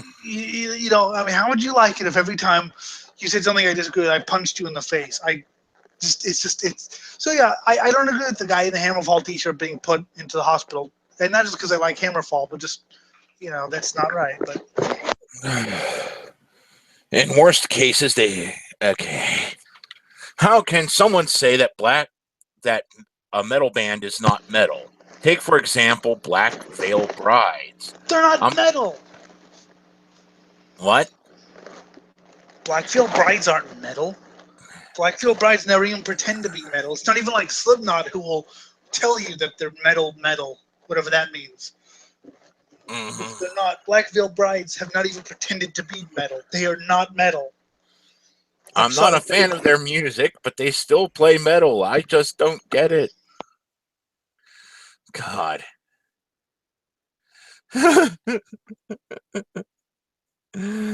You really don't get it. Hang on, Jim. Don't. I'm going to look up what their Wikipedia says their genres are. Mm-hmm. Because so the noise in the background is my screen reader. Sorry. Okay. Now, what are their genres? Glam metal, heavy metal, hard rock, gothic metal, metalcore. Now let's see if they're on Metal Archives. I know you claiming that I blindly follow Metal Archives. I don't. It's a good yardstick for judging whether a band is metal or not. I don't agree with all of them, but Mm-hmm. Let's see. Now, Metal Archives is a good yardstick. I mean, they let on bands that I wouldn't, like Twisted Sister. Yeah. I'm sorry, Twisted Sister's not metal. That's not even a dig on me. Maybe they do what they do well. I don't like it. But that's fuck's sake. Okay, Black Veil Brides. Looking right here. Oh look, no bands found. Yay. When Ghost won a Grammy, the elitists started talking shit about them, that the band wasn't metal. Well, yeah, the Grammys are notorious for saying this is metal when it's not. Okay, let me just there's Ghost isn't really metal. I mean, they're like Black Sabbath mixed with Blue Oyster Cult mixed with 70s pop rock. I thought I'd like them a lot more because I like the kind of occult rock, like Coven and Jex Thoth and bands like that. I like that occult rock thing. But I didn't like them, and I don't really think they're metal. Are they more metal because of lyrics? Yes, because they have the satanic thing. But I don't really think they're that metal in sound. And I've never thought they were that good, personally. I've tried liking them, but I just never thought they were that good. But I do think they are part of the metal scene. I will say that. They are like one of the few bands that are actually part of the metal scene that have won a Grammy. Who aren't named, Black Sabbath. I don't know how many times I have to explain this. Metal isn't just brutal fast riffs with distorted or yelling vocals. Yeah, you're right. It isn't, but I don't think you're getting the point here since the beginning of the article. I don't. God, I hate that you have to make me play this game sometimes, Jim. Yeah. Because metal can be melodic too. Oh, yes, I know. Really? I listen. You know what some of my favorite bands are, Jim? Blind Guardian, Skylark, fucking Power Quest, power metal bands. They take melodic and turn it into a new level. I mean, I love bands like that. Yes, I understand bands, but there's a difference between why don't we just include every heavy band with loud guitars as metal? Fucking Green Day's metal now. I give up. It can have clear vocals that you can sing to. Oh, Yes, like every Iron Maiden song in existence. Like Sabaton. Wow. Yeah. Like Civil War, like Judas Priest, Black Sabbath. Mm-hmm. Oh wow, you have no concept of who the hell you're talking against.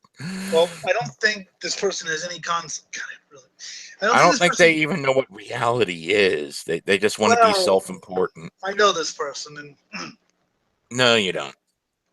Mm-hmm. It's you, Jim. It's your alternate personality writing it. Yes.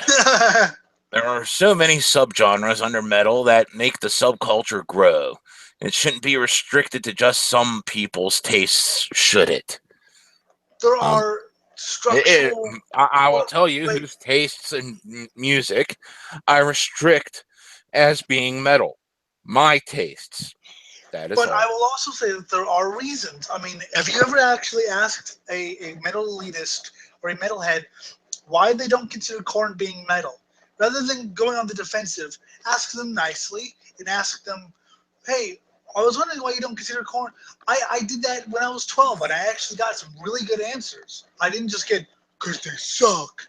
I actually got, well, because look, if you listen to this, the structure is different, and this is, and the influences are this, and then this, and there go. It's now, did I understand any of it when I was 12? No, because I was 12 and an idiot.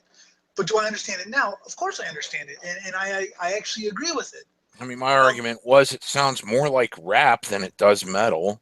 I mean, you compare the fucking low bass drag of your typical rap song, then you fucking compare the low bass of your typical metal song, and you hear a complete difference in tempo, difference in emphasis. And these are bands trying to go for the bassy feel, both of them, but it's different. Exactly. But what I'm saying is, if you actually want an intelligent answer, you can ask people without being defensive and jumping on people, and then they will actually give you an answer. And I will. I've given answers as to why I don't think Slipknot's metal. Do I think Slipknot was influenced by some metal?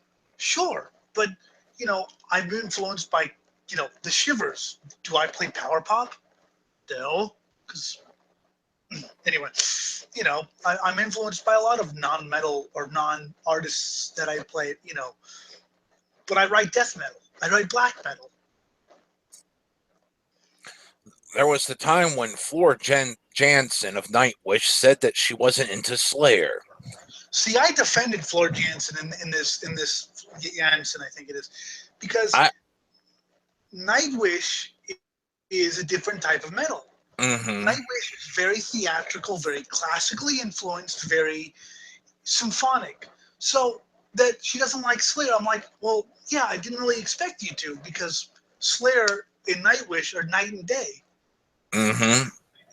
That's not a dig at Nightwish. I actually like Nightwish, which people can laugh at. Tons of Slayer fans attacked her for that. Oh, so we're talking morons. The moron end of the spectrum. Yeah. That are just not grasping, two separate styles. You expect them to be influenced by the Legacy Act that's popular enough that everyone knows the name. I'm not saying that people in Nightwish or bands like Nightwish can't like Slayer. I'm not saying people in bands, and the drummer for Megadeth, the new drummer for Megadeth is a Swedish guy who's in some melodic death band. He loves grindcore. He's in grindcore bands with guys from Napalm Death. So I'm not saying it can't happen, but what I'm saying is I'm not surprised that someone like Floor, who's a very clean melodic vocalist, doesn't like heavier music. That's fine by me. That doesn't make Nightwish. I mean, Nightwish is metal. It's really poppy and melodic metal, but so we're here actually at the part of the statement which we agree with. Since when are we not entitled to our opinion of other bands? Okay, fine. I agree with this. Eric sent me the Slayer thing, expecting me to because everyone knows I'm a Slayer fanboy, and I'm like, oh yeah, I didn't really expect her to. Meanwhile, it's like, do I care? Because I never really listened to Nightwish, so I didn't know who the hell they were, so I just fucking shrugged my shoulders and said, I don't care. Well, This see, is where the apathy of a metalhead comes into play, and both the author of this and the people that she's protesting against in this statement don't have it. They're all posers. exactly, and so see, I'm looking at it from different because I do like both bands, and I'm like, yeah, I didn't think she would. I mean, I didn't think Flora would. It's like the guy from Black Sabbath Geezer from Black Sabbath doesn't like black metal. Did I expect Geezer Butler to like black metal? No,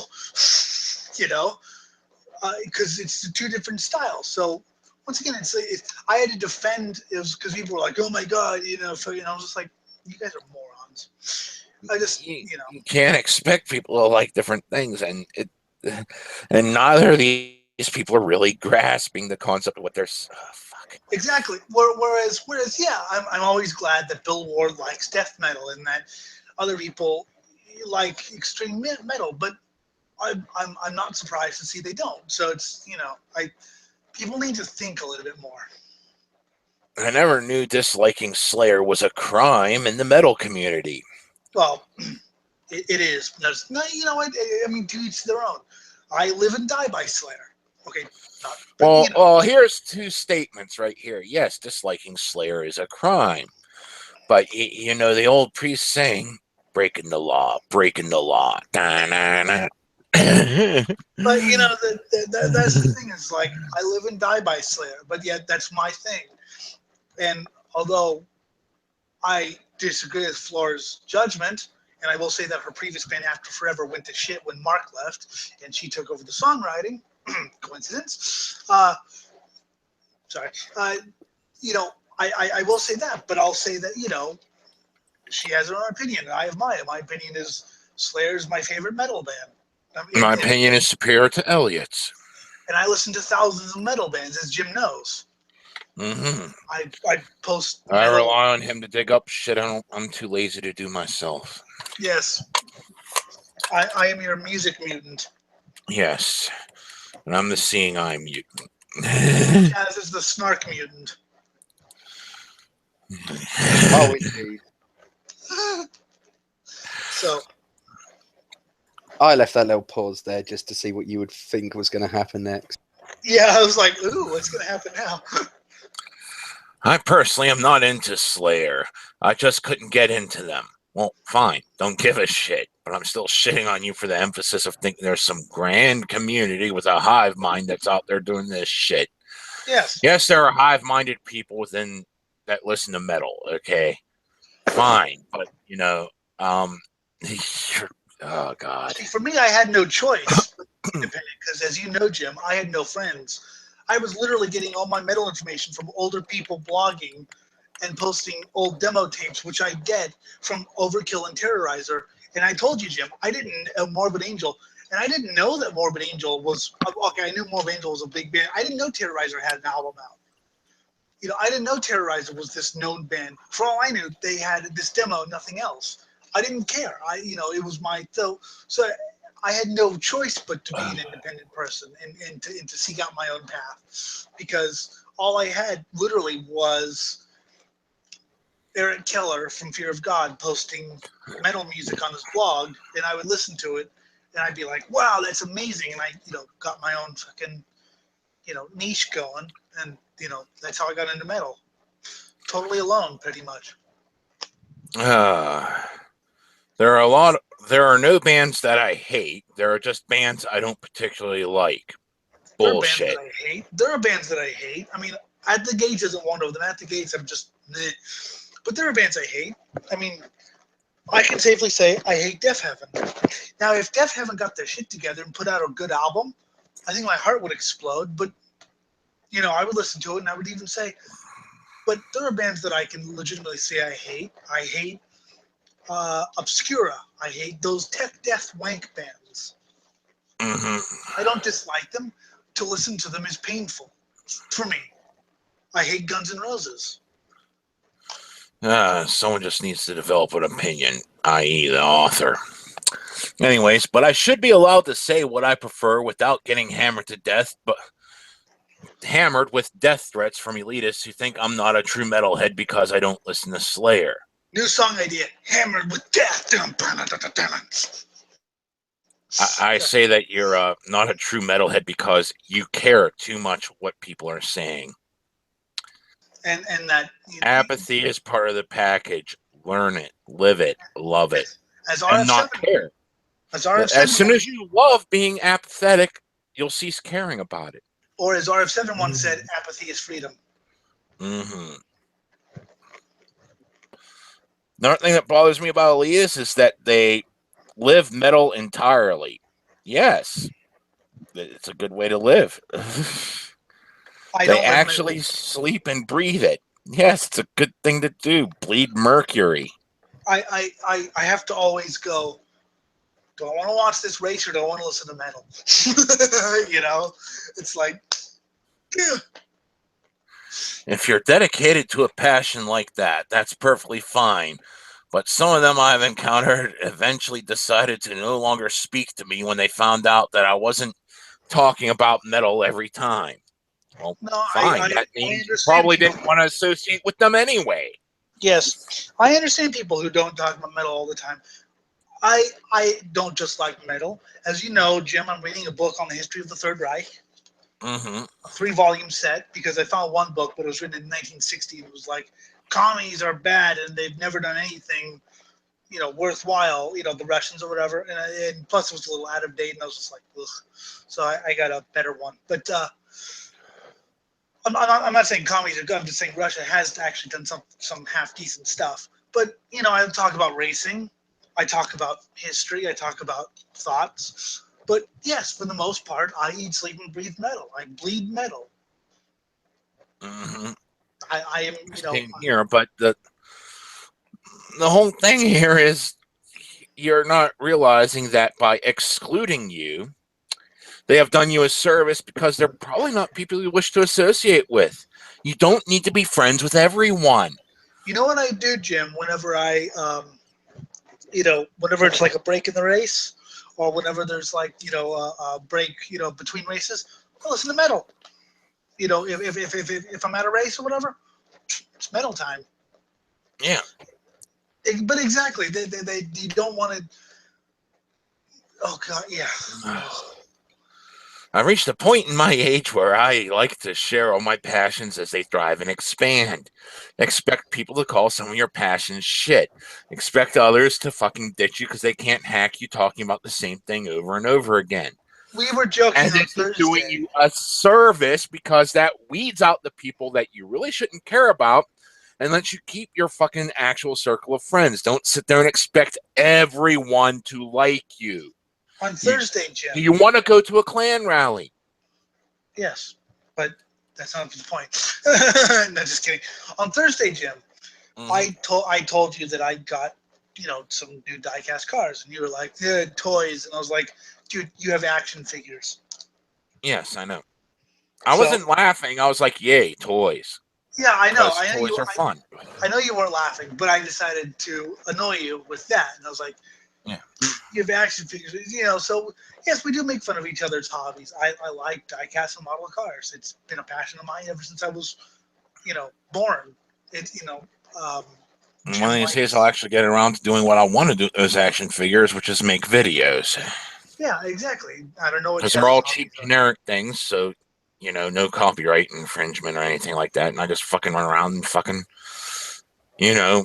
I fucking want to reenact some of our fucking Pathfinder campaign shit with them. I mean, I don't know. You know, Jim has hobby. Eric likes Disneyland. I make fun of Disneyland because I think Disneyland is hell.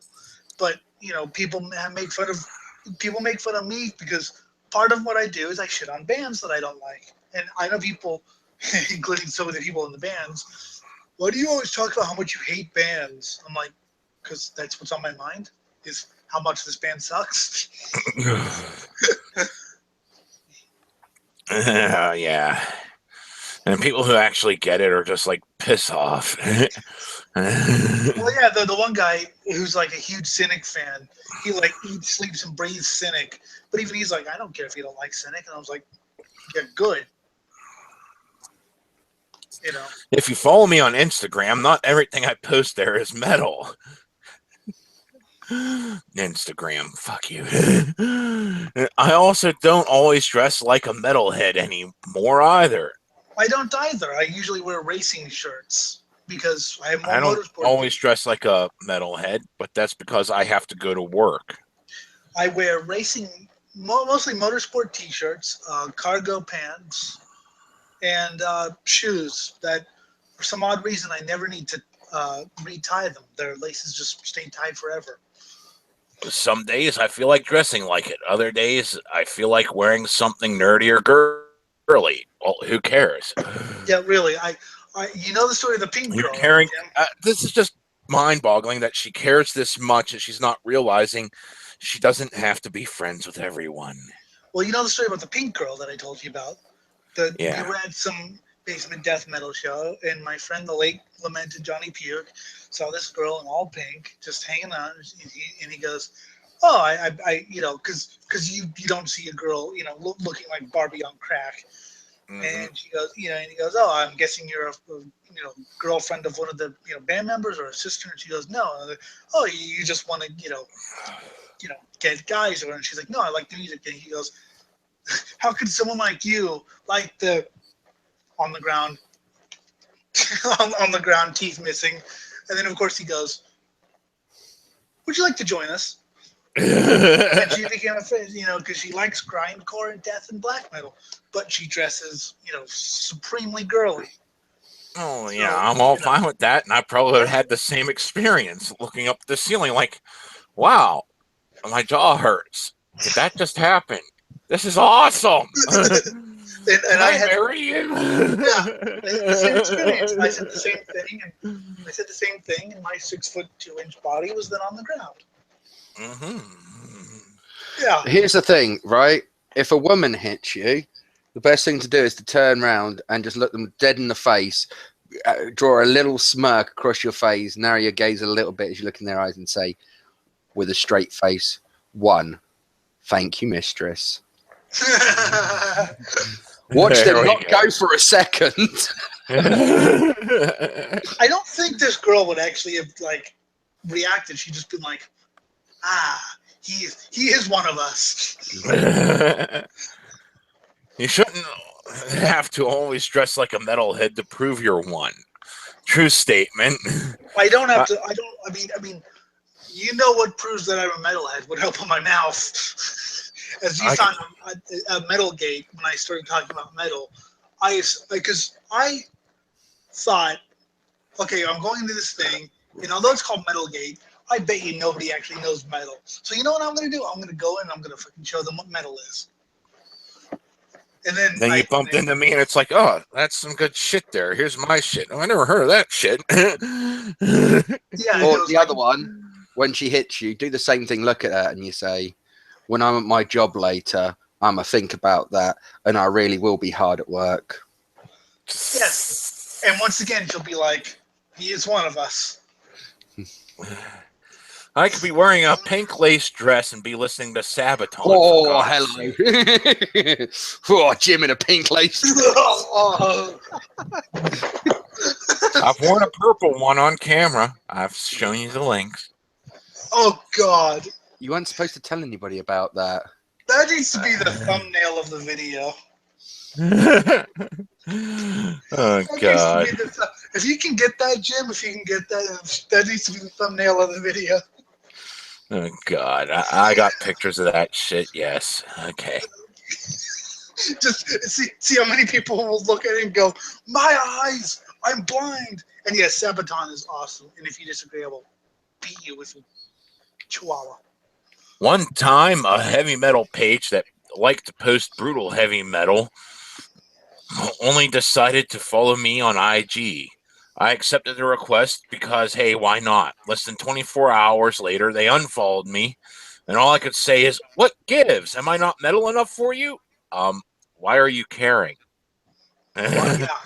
Someone which one unfollowed of you friended them and unfriended them then? No, I did friend them actually, but I haven't. I friended them purely to taunt them actually. Did you? What, saying, oh, I'm going to unfriend you? No. But it was on Facebook. Some elitists expect you to be all metal, or else they don't want to get to know you through the internet, which is really sad. Jim's not all metal. It's not sad. Glorious. Scott's not all metal. Scott's far from metal. Like 1%. Yeah, he's like 1% metal, and like fucking, we talk with him all the fucking time. Whenever he actually decides to bullshit anymore. He's got a life. We don't. Well, from what I hear, he might be back because he might be. I've heard shit's happened, and apparently he wants to get back into online and creating shit. So he might be back. That would be good.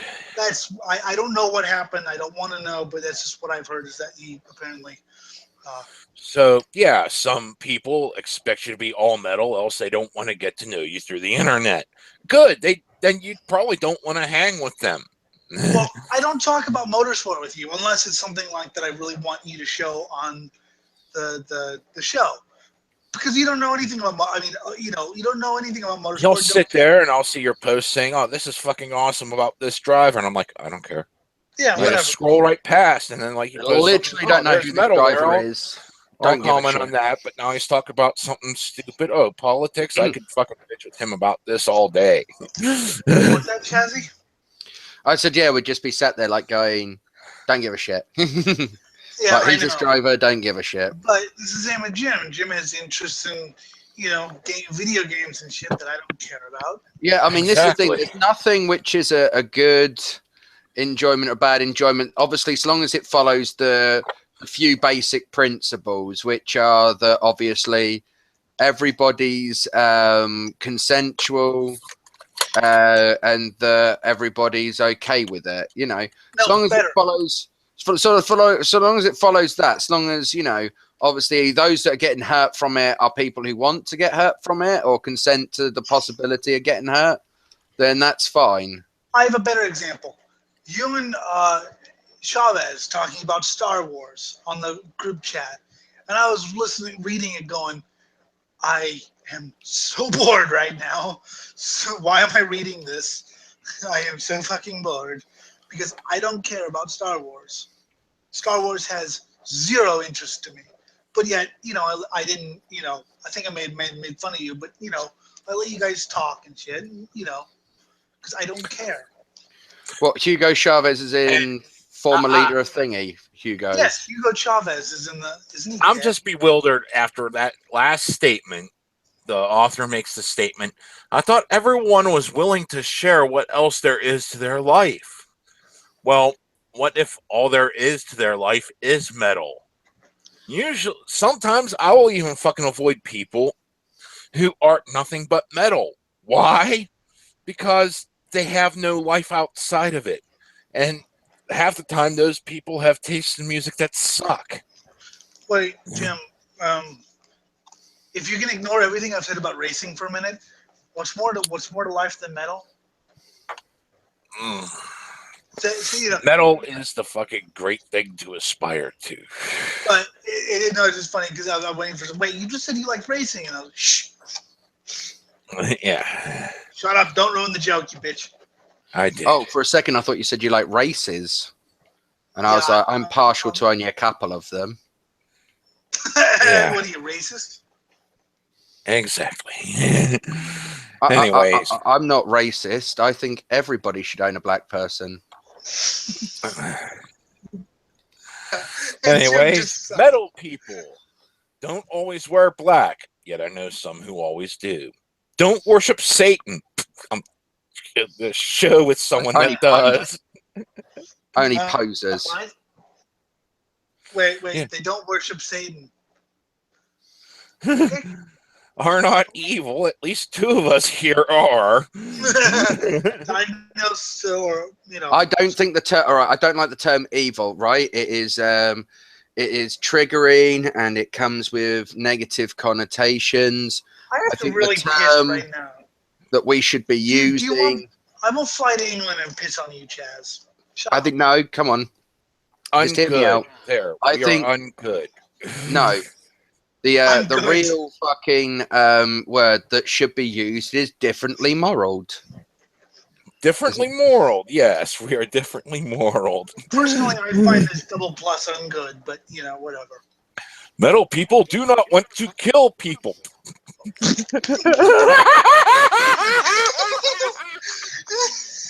I mean, just the banter between the three of us. We have all. Chaz isn't even metal, and he's still threatening to kill us. And just No, Elliott, I want to get that. Hold on. I want to get that straight. I wouldn't kill you. I mean, killing you would end the misery you give me. It would actually just severely end your misery. I'd like to increase that. Like, I want to make you sort of disabled, and then pay for your medical bills, but you can only get like recuperated in a hospital that plays lots of Justin Bieber all day. Nothing but the Biebs. Do not hate everybody. Hate some of them. I hate everyone, including Jim and Chaz. There we go. Are not always depressed. That's true. That's actually true. I have to give you that point. But some people find happiness in depression. Yes. Can be happy too, especially while being depressed.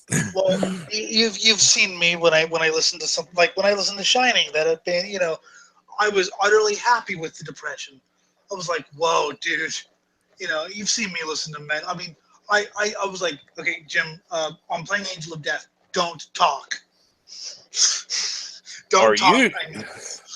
Are usually nice people using the weasel word usually. I can be a nice person, but well, no. Have you not noticed how this is how it starts? I'm sure Hitler didn't start out going, "All Jews, every single one of them Jews. That is all bad. There's no such thing as a good Jew. They are evil. You cannot trust as a Jews." Probably started out going, "I'm not saying it's all Jews, but it's some Jews. Yes, some Jews." Wait, Chaz, stop. When did Hitler become French? Well, you know, he spent some time in Paris. He was an artist after all. When did Hitler become French? He's undercover in the French resistance. Mm-hmm. Or normal, just like you. Am I normal? Not normal. Well, I pride myself on not being normal. I'm unkempt. I thought I was happy normal. Yes. I'm unkempt, unshaven. You're homeless chic. Away. But here's the funniest part. But love the true music. Now that is an elitist statement right then and there. So why are you supporting an elitist statement? Yeah, we love the true music like we love the true bloodline. No. Love the true music. If you were a false, you know. So Sarcophago had that song. If you are a false, you'll be burned and died in their grammar. See, I always love it when Brazilians or Japanese sing in English because reading the lyrics is hilarious because they're horrible. It's like just sing in your native language. Thirdly, the problem I have with metal-elists is they tend to go a little too far in the typical lifestyle of being a metalhead. I don't have a problem because it's not my lifestyle. I mean, am I an elitist? I guess I am, but still, I don't have a problem if you go too deep in the lifestyle. I mean, you know. Moshing is a good example of this. Oh, I gotta read this. There are some metalheads out there who unfortunately don't seem to understand why some other metalheads don't like to mosh.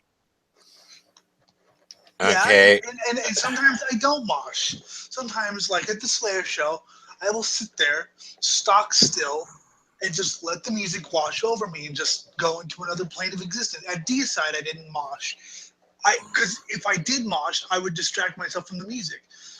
I don't know if anyone actually understands it, but there was just something about it. It was like I really wanted to move, but I couldn't because the music just washed over me and transcended everything. And it was, you know, a spiritual experience. You see, sounds like the first time somebody bum raped you. No, that was not a spiritual. Well, that was a bad kind of spiritual experience. Hey, you're not supposed to know about that, Chaz.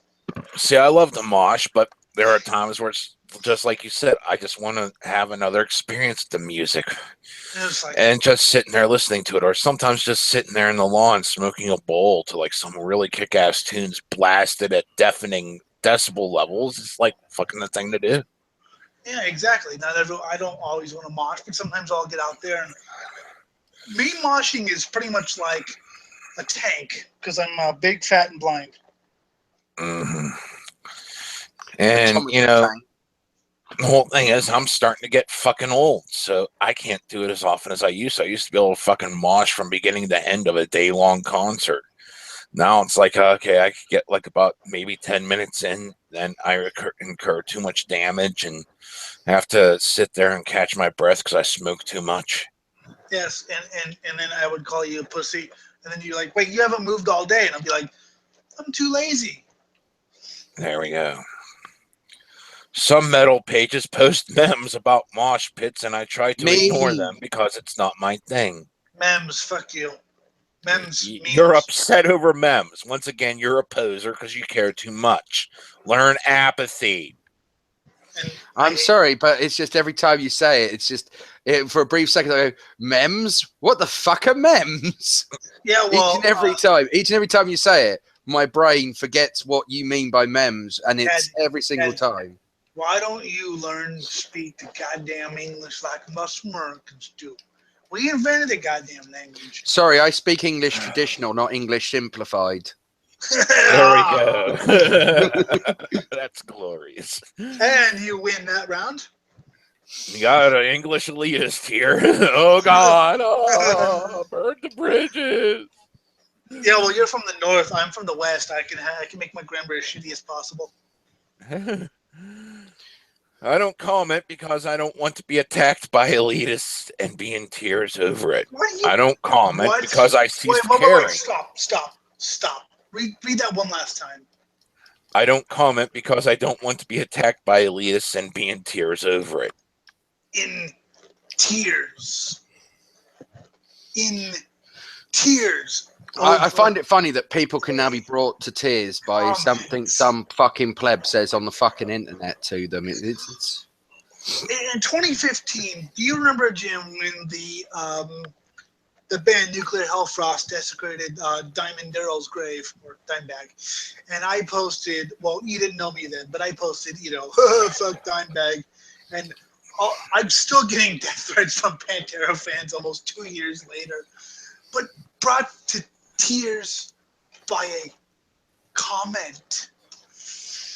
Yes. This is how weak and pathetic people are. And you think with a fucking genre of music that that's all about be strong, fucking crush all comers. Yeah, this form of weakness would not be acceptable. Brought to tears. God, I just want to play Blood Sodomize the Weak. Yes, Sodomize the Weak by Blood. It's just, I mean, I don't comment on a lot of things, even if I see something I like, because I'm very lazy. And, I have nothing to, like, if someone posts something I like, and I'll be like, yeah, okay, I have nothing to say about that. But why do we care if you don't comment? Why do we care if you don't comment? Brought to tears. Brought to tears. I'm sorry, I'm about to be brought to tears, but they're tears of fucking frustration and anger. You know what it is? Do you know what I think it is? And I've been seeing this a lot lately in society. Everyone's turned into cry bullies. There seems to have been, I think it's probably earlier, but the place you could really notice it is in the sort of like the late 80s, hugely in the 90s, that there became such a bad idea with bullying, yeah? Like, and you had all the fucking like gay fucking faux hip hop fucking songs. You're trying to, speak to the kids. Yes. Trying to get down with the children. I remember those in 2005 when I was at school. Don't be bullied, but blah, blah, blah. Yeah, and like Mr. T, like, I pity the fool who bullies children. That ain't Mr. T's way, and all of that sort of stuff. I smash a bully, and all of this sort of stuff. And it's like, yeah, bullying's bad. Most people get through it. Most people are made stronger. from it. Like there is some need for if you listen to like psychologists and sort of people who look at sort of like human social behavior, they say that there is some functions to what we would commonly call bullying. Yes, but that these things help, you know, obviously stop people from exhibiting negative traits. Back in the early days of the fucking Metalgate thing, you know, I was sitting there and I think we were talking about fucking, you know, is baby metal or something? And I said, no, it's not. But, you know, because it doesn't really do anything introspective, it projects everything. And I said, but me as the natural metalhead, I'll still do some introspection. They have a song called No More Bullying. And I sat there, thought about it, and I was like, well, I have to disagree with this because I wouldn't be who I am without it. And, you know, I went through this huge list of the benefits of being on the receiving end. Because I see what the benefits are. You get to see what kind of bullshit's in the world, what kind of bullshit's within these herd mentalities and all this other shit. Yeah, I mean, like, don't get me wrong, right? You know, there is some sick shit. Like when you got like a group of people tormenting somebody and it is like a definite unfair sort of power struggle, especially if obviously there's some sort of institutionalism, like the teachers are taking the bullies' side because there's like you know, there's like what happened 4, with me 5, 6 of them, and there's one of like the other poor little fucker, like the victim. Jim, what were we saying? That's this. You're describing what happened to me in high school. Because I was told, because I came from a partial program, if I got anything that got me even 5 minutes worth of detention, I'd be expelled, and every surrounding school district would be told I was an at-risk student. I was too young and dumb to realize I could have still gone to college with a GED, so I knew I had to comply by their rules. So what happened was they beat the shit out of me. I didn't fight back. Oh, we got a kicking boy. They beat the shit out of me. I didn't fight back. And the administrators were like, I didn't see anything because they wanted me to fail out because everyone that came from the partial program has to be a generic deviant, complete fucking retard incapable of thinking on their own. And then, you know, the fucking my senior year of school, my fucking principal quit 2 years before he reached tenure to get full retirement. Nice. That's, you know, but I'm at a loss for words here. I don't even, brought to tears by a comment on the internet. Yeah. I know. I don't. You can't ignore it. You can't turn off notification. Brought to tears because people you don't know. I mean, it's not even like we've had a connection like Jim. I've known you for, oh God, it's about to be 2 years. It's about 5 months. And yeah, you can cry about that later. And Chaz, I've known you for about 7 months. You know, so we have a bit of a connection. These random strangers. And yeah. Please I mean, even then, I don't care what you fucking say. Like, I don't care what you say. But I mean, it's like, I mean, shit. Why do you really care about the fucking opinions of some insignificant loser? The fact that you let it get to you so much suggests to me that either A, you know it's true, or option B, she wants to be accepted. Yeah. I want to be accepted everywhere I go. Any criticism. Which brings me back to the point, do you want to be accepted at a Klan rally? Just please. Now, the whole thing behind this is everyone says, oh, you're being pedantic. Of course, I wouldn't want to be accepted there. There's no way you'd want to be accepted there either. It's like, yeah, you're right. I don't want to be accepted there. But the thing was, I had friends growing up who were in the fucking neo-Nazi movement. I didn't want to be accepted at their things. But I wanted to be accepted by them because, yes, they were friends. I had a connection with them. But the things they were involved with, I did not want to be accepted in. Yes. Oh, my head hurts. Please continue. Last time I openly said I didn't like moshing because I preferred to enjoy the concert without being shoved and bleeding. The page admin acted as if he didn't understand me. He was like, what? What's a good metal concert without a few bruises? Well, yeah, I say the same thing, but at the same time... what do you mean? What's a few bruises without a metal concert, I think is the... Me and my friend in a car. Me and Johnny Puke were driving along, and Chemical Warfare came along, and our friend was driving, and Slayer's Chemical Warfare came on. So we did the natural thing. Two metalheads in the backseat. We started punching each other. No, I mean, we were having a friendly conversation, and we were punching each other.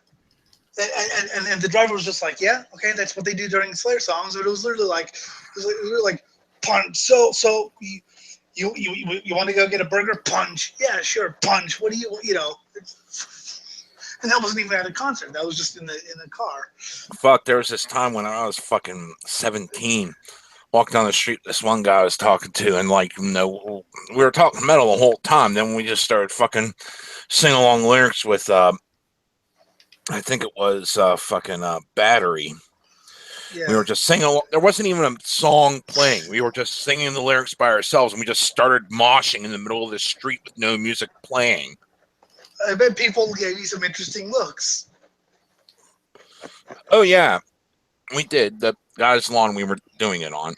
The guy's lawn. And like after one of us fell, we stopped and just continued our walk home. The guy's lawn you were doing it on, huh, Jim? Mm-hmm. The guy's I said in the middle of the street, but still. No, Jim. The guy's lawn you were doing it on. Fuck you. Finally, he catches on. Yeah, I even got that ages a fucking go. Come on. Me, dumb retard. I know. Still the best after my last people who were shagging saying, on the fucking Westboro Baptist trying to prove wait. Chaz, what? Chaz, what? I was saying the best one was the people who were shagging on the lawn of the Westboro Baptist Church. Do you remember that? I just ignore the Westboro. Jim, what were we saying?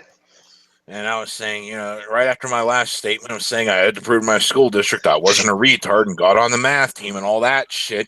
Here I am calling myself a retard. Well, no, here you are proving yourself to be a retard. Fuck off. Anyway. Anyway.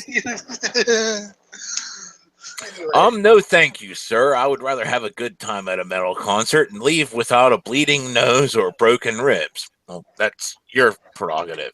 Yeah. Even if moshers help each other up off when someone falls. Usually happens. Usually, unless you get some prick that really doesn't care, or one of the new Metallica fans that has no concept and thinks it's a fight instead of a mosh pit. Or me, who's blind and who A, can't see, or B, doesn't care. Unless it's a friend. No, seriously, someone fell down in the middle of, I think it was, I don't remember, some band, and they're like, help. I was like, I'm blind, I can't see you. And later on we had a beer with him. He's like, you're a dick. And I'm like, you just figured that out. There are still risks involved. Starting a pit can affect the rest of the audience, too. Good. Someone standing nearby could be shoved when they don't want to be part of it. Need I provide the example of the time I was crushed against the railing when someone started a pit behind me at a Gwar gig 2 years ago? How about the fucking entire stage crush of everyone trying to force their way to the front row, pushing in? That doesn't even require a pit. That's just natural at a concert. Everyone's trying to. Well, it's just natural human behavior. Whenever there's a crowd, they will always start slowly but surely surging forward. Mm-hmm. It's why look at Black Friday, for instance. It's natural. The crowd starts surging forward. The people in the middle become more and more compact. They become more and more frustrated. They obviously people's personal space gets more and more interrupted, and people fucking end up sparking into violence. Yeah.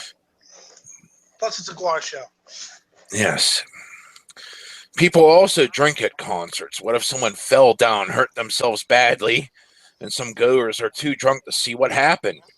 Does this person literally not know what live music's all about? And plus, I'm blind, right? I cannot see you. So Please tell me this is a satire fucking article. We'll find out after we read the other two. Oh, this one. If this one isn't the satire article, I thought it might be the last one, because I was like, even though I know that, I hear people saying that shit, it couldn't surprise me if someone's done this to sort of satirize it. But now I'm hearing this one, I'm like, right, I know people go over the top, but come on, this has to be going to the point where you go, nah, no one's that stupid, that's a troll. Well, we'll find out. Needless to say, I never visited that page again after that brief encounter. Like, are these people even going to concert for the band? They probably are, and they like to mosh, so Yeah, you can always do a circle pit elsewhere. Circle pit. No, they're not going there for the band. Hence why you sometimes see them routinely turn up at fucking Royal Shakespeare and start mosh pits. Oh God, that needs to happen. To be or not to be, boom. Yes. Wait. Banquet, the Jim, lesser and greater. Oh, Jim. God. On the Death Clock Metalocalypse DVD extra, there was like 20 minutes of Nathan Explosion reading Shakespeare. Oh, beautiful. To be or not.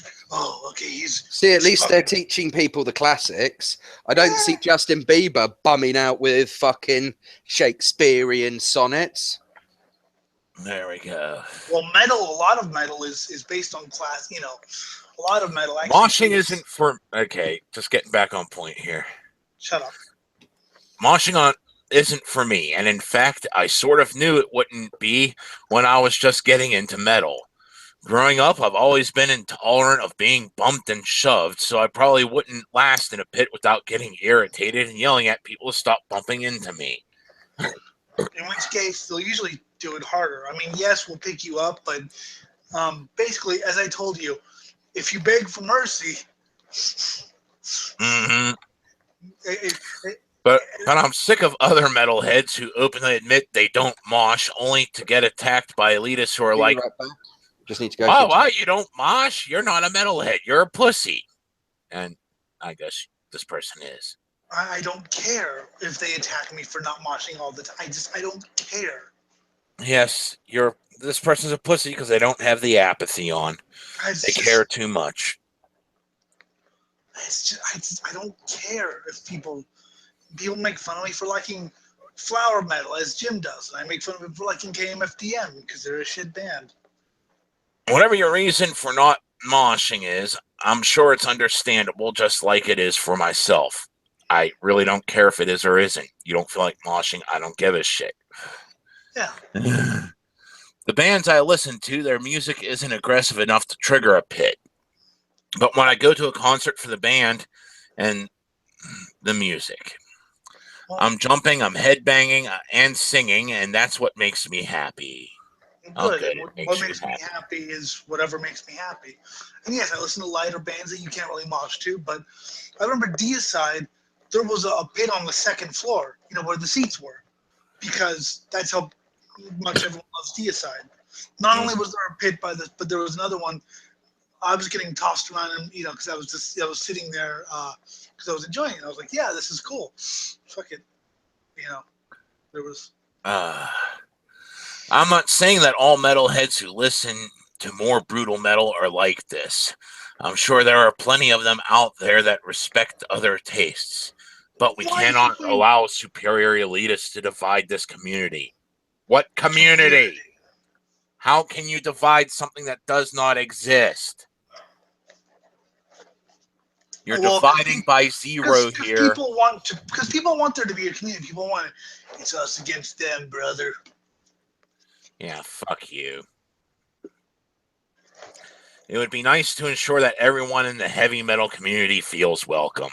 There is no heavy metal community. You like the music? Good. Come in, and we'll tear you to shreds, just like the music does. And if there was a community, it's heavy metal. It's not pop rock. It's based on challenging preconceptions, and fucking, you're not supposed to feel welcome. I mean, if you feel welcome, that means you're as messed up as I am. That's what people.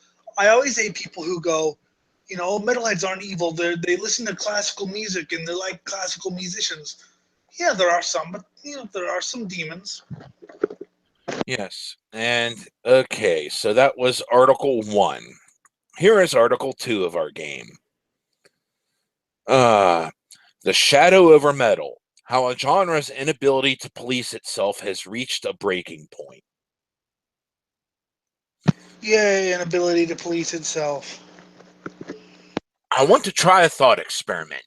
Imagine if artists in a genre of music more normal than metal, like hip-hop or indie, peppered their lyrics with references to one particular racist, misogynistic, paternalistic, and homophobic writer.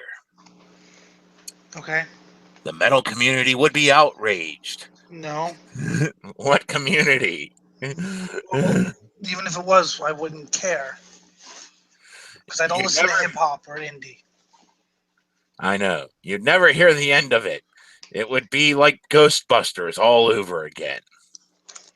Actually, I heard the end of Ghostbusters because I didn't give a shit. I told people, though, don't just badmouth it. Whatever it is, watch it. Watch the movie and see what you think about it. Don't just badmouth it for the sake of badmouth it. Watch the movie. And Scott never did. I didn't watch it, but that's because I said I have no interest in watching. Well, yeah, but you didn't badmouth it. You weren't on the crusade against it. You just were like, I don't care. I was like, I don't care. I'm not going to watch it. I'll vote with my fucking wallet. Yeah. Make it look like something I want.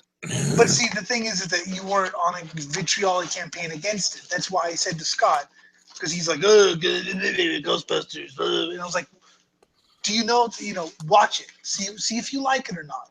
But see, my main beef was with the fucking whole entire campaign of, oh my God, everyone's misogynistic because women. It's like, no, I'm saying I don't want to watch it because it looks boring. My beef was that too. But like I said, Scott was much more into it. I was like, well, watch it. Watch the movie and see what you think. And he never did. Because he's pussy. And yet, that's what metal does, and there's nothing but silence. Since its inception, it has loaded itself up with tributes to the works of a racist, misogynistic, paternalistic, and homophobic writer. Yes, and I know who this is, too. I haven't read the story, but I know who they're talking about. The writer I'm talking about, of course, is H.P. Lovecraft. In Uh, my opinion, one of the greatest horror writers ever. I mean, okay, yeah, sometimes he gets really weird with his racism, and you just have to stop and go, what? But, I don't care. He writes a great fucking... mm-hmm. Lovecraft is remembered as the best creator of so-called Cthulhuism, a religion based around demons and gods from other dimensions, with a book called the Necronomicon as its Bible. Demons and gods in the Necronomicon as its Bible. This has to be the Satire one, because you can't... There's no way they've read Lovecraft if they think it's demons and gods. And the Necronomicon is the Bible. Well, we've known people to comment on things they never read before. True. I really wish Ryan from Intestinal Discord was here right now.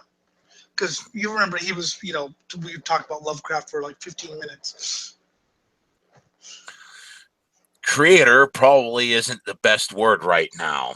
Appropriator is more like it, since I'm willing to bet he just basically took existing deities and traditions from marginalized exotic groups familiar to him and repackaged them in this way. This has to be the Satire one, because he didn't. I mean, there actually was claims like, oh, he took this from the Sumerian god, and then some guy was like, some expert in Sumerian god was like, no, there's no one like that. There's no Sumerian god like that. He had nightmares and shit, and basically just based the horror on his nightmares. I will admit that I'm not a Lovecraft expert, obviously. But why would I want to be? Oh, we hear this all the time. I love Lovecraft. I read his shit all the time. I mean, as you know. I love Lovecraft. Mm-hmm. Where did you come from? You left for a while. Oh, I just went for a shit, mate. I told you I was just going to the toilet. I went for a Tommy Tit. Now, what's the difference between a shit and Swine Brothers? I can't tell. No. The difference between shit and Swine Brothers, there's only a 10% chance that you'll have a fucking stroke whilst having a shit. Well, here there's like 90%. It's always good when Americans explain jokes to people, isn't it? What possible appeal could a serious study of the works of the man who wrote this have for me? When long ago the gods created Earth, and In Jove's fair image, man was shaped at birth. The beasts for lesser parts were next designed, yet they were too remote from humankind to fill the gap and join the rest of man. The Olympian host conceived clever plan. A beast they wrought in semi-human figure. Filled with vice, they called the thing a nigger. And that's, horrible, but he existed in the 20, he was born in 1890, died in 1937. I don't really like Guillermo del Toro for a number of reasons, because I don't find his films interesting, but I kind of like what he said. You can't really expect this guy to step out and have, modern sensibilities. He was a product of his time. He was a product. Well, I mean, let's just be honest, right? You watch the fucking film The Dam Busters. There's a black dog in that called Nigger. And no one had a problem with it, not because everybody was a bit fucking racist and didn't know better. It wasn't because social mores changed. Yeah, you what showed me that changed scene. was That was funny. What really changed was that back then people were kind of like, that word is kind of offensive to use it towards a human, but to use it towards a dog is a bit tongue-in-cheek. But then tongue-in-cheek seems to die. There seems to be no nuance left in offense. It's all about either entirely offended or entirely not offended. But see, okay, let me just get to the so you can't, and plus he never really got out of his little hole. I mean, he was a very much a loner. Also, a couple months before he died, in 37 of cancer, he was 46. He read his early works and was like, pretty much he read something when he was 20, and he was like, did I really write that when I was 20? That's just stupid. He I don't want to say he denounced all of his, but he definitely had a much more tolerant view towards the end of his life. But it's like I said, it was almost 100 years ago. You can't. That, and just because he uses the N-word in a bit of fiction doesn't make him a racist. No, he actually was a racist if you actually look at his. I'm not saying whether he was or wasn't a racist. I'm just saying using the N-word in his writing doesn't mean he is. Yeah, but I mean, Lovecraft did have some sort of. But that's the thing is, I don't like apologizing for it because I'd rather not care. But if I have to, God damn it, I will. And like I said, it was he was a product of his time. If you can't face that fact, and I know my ex-girlfriend was black, and she was a huge Lovecraft fan. Her favorite story was she was a huge Lovecraft fan. She also liked Bound for Glory and Screwdriver. Tim? Yep. Anyways, allegedly this poem was written when Lovecraft was a young man, but his Paleolithic attitudes about everyone who wasn't a straight white cis male contributed for basically the rest of his life. He had gay friends and married a Jewish woman. Oh, this one has to be the Satire. Lovecraft died in 1937, and that's AD, not BC, in case you think there's some sort of chronological excuse for this. Yeah, 37 AD. When black people were supposed to bow to white men and move out of the way. At a time when queer people of color, trans men, were literally fighting for their lives, Lovecraft was sitting in his white suburb writing stories about fishmen and zombies for science fiction magazines. Trans people have always and will always only have been a very small minutiae of the population. This has got to be the Satire one. Although I have heard, and I don't know. See, only Jim knows. Really, I don't know. Because I have actually heard these complaints about Lovecraft and have defended them, or have defended him because, Yes, I've heard these complaints too. And it just seems they've all found their way into one place, inside this person's head. Well, I'm not saying the complaints aren't real. I'm just saying, like I said, you have to kind of, look at Mark Twain. There's racism in Mark Twain if you look at it. You know, Yeah. Mark Twain's a great American author, apparently. How out of touch can a person be? Or I guess a better question would be, how much more invested in the defense and expansion of racist patriarchy can a person be? I've heard that term before. As far as I can tell, the first Lovecraft reference in metal was a song by Black Sabbath called Behind the Wall of Sleep.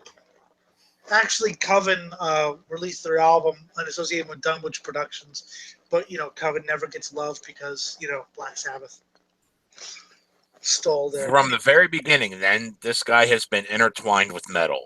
And the references just keep coming. There are at least 2 Metallica songs, The Call of Cthulhu and The Call of Cthulhu. Mm-hmm. Sorry. That are Lovecraft inspired. Further underground you go, of course, the more abundant the references become. Bands like Morbid Angel, Thurgathon, yeah, Samael, yep. Therion, and Nile have all used Lovecraftian themes. There's even bands. There's even bands whose exclusive theme is the Lovecraft mythos, because he wrote a lot of stories and stuff, and he could build on them. So there's themes. There's bands that explicitly are all about Lovecraft. Even Electric Wizard, probably the best and most respected doom metal band other than Boris, has dabbled in Lovecraft. Okay, now I know it's satire because they call Electric Wizard the best doom metal band. They're Black Sabbath clones. They're shit. I mean, they're like Black Sabbath clones if Black Sabbath was more stoned. The English gothic grindcore band Cradle of Filth has made Lovecraft references. Stop. What did you just say? The English what? Gothic grindcore band.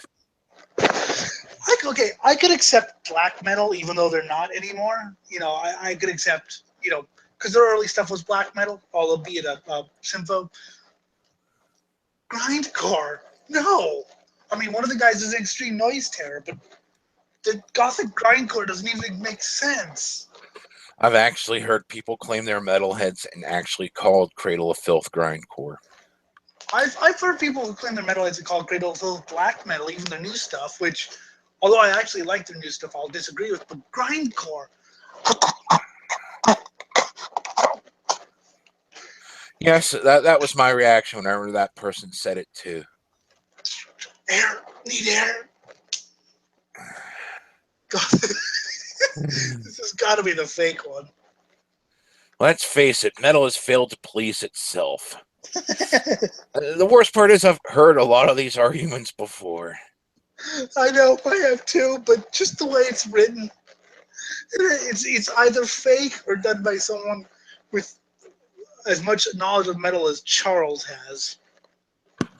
Yeah, and we've read articles like that on air, and they have been legit. It's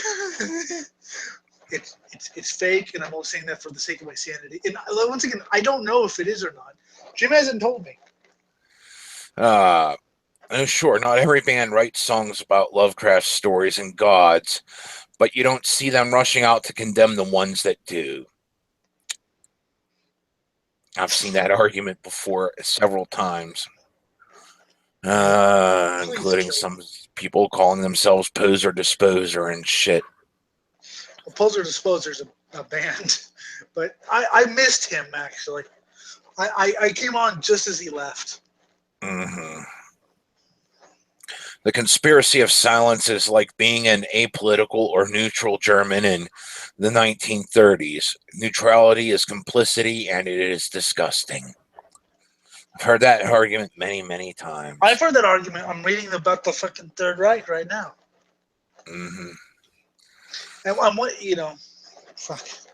While metal refuses to step up to the plate, the same can fortunately not be said for the world of science fiction and fantasy. In 2015, the World of Fantasy Convention announced it would no longer use Lovecraft's face as the template for one of its awards. Yes, because, they don't want good writers.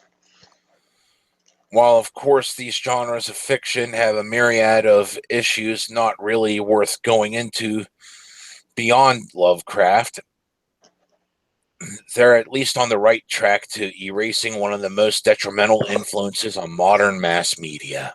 One of the most detrimental. If it weren't for Lovecraft, we wouldn't have modern day horror. I mean, as bastardized as I think it is today, a lot of modern day horror owes itself to Lovecraft. It's just that they can't actually manage to translate any of what made Lovecraft great into modern day horror. So here we are now. What needs to happen is that as a metal community needs to make its voice heard and reject all forms of Lovecraftianism. Lovecraftianism. That's a new one on me. I've seen people make up worse words. Please kill me. No. And the thing is, so many people in metal talk about scene tourists, which is a sexist term for women who don't listen primarily to metal, but who want to explore and make it the mistake of gasp daring to speak up about all the fucked up stuff going on in it. Didn't we just get done reading an article that was all about that? Yes, by a scene tourist. Mm-hmm. And didn't I say that I've had my comeuppance before, where I accused one person of just trying to get with the band, and she beat the crap out of me, and I said, "You're a friend for life now." Yes. Maybe it's a genuine interest in getting to understand the music of men. Maybe it's morbid curiosity. Wait, stop. The music of men. Oh, we've seen like fucking what's her name use that before. Yeah, the music of men. Hey, we have to stop this. I have to make a phone call to Doro Pesh and tell her she's now a man. Mm-hmm. Maybe it's morbid curiosity. Maybe it's for humor. Who cares? There are ears, not yours. And frankly, metal needs more scene tourists to get involved and aggressively speak up, like the last article we read. Gordon Ramsay, a celebrity chef and white male from the United Kingdom, made several TV shows based on going into restaurants that were failing and confronting the owners with the reasons why. It often takes an outsider's perspective to understand why something is bad, to fully articulate the changes. Hold on, he's not an outsider. He might be an outsider to that restaurant, but he's not an outsider in the terms of the restaurant industry. In fact, he's a major fucking Can I just leader. ask a question? What's failing in metal? I just gave 3 metal albums in January that are gonna freaking kick ass. 2 have and 1 will.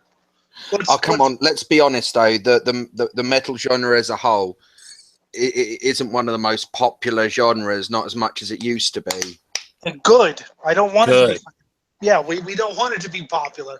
But I'm not really saying that's essentially failing. I mean, it's a very small, like, niche audience. But the fact is, I was just saying, is it's not like somebody coming along who's entirely unfamiliar with something, given an outside perspective, and somebody who, like, it would be, drawing that analogy would be more like Gordon Ramsay would more like be, say, I don't know, somebody who's been in the metal industry for years. Like, think of, you know, the greatest all-time, you know, metal producer or something like that, coming in and going, nah, baby Mel, your whole thing sucks. You want to go for this, you want to do that and do that. That would be more the thing. Like, just to draw characters that everybody knows. It'd be like Ozzy Osbourne telling them what to do. Wait. No, baby metal, Here's an album I wrote all about anti-cosmic Satanism.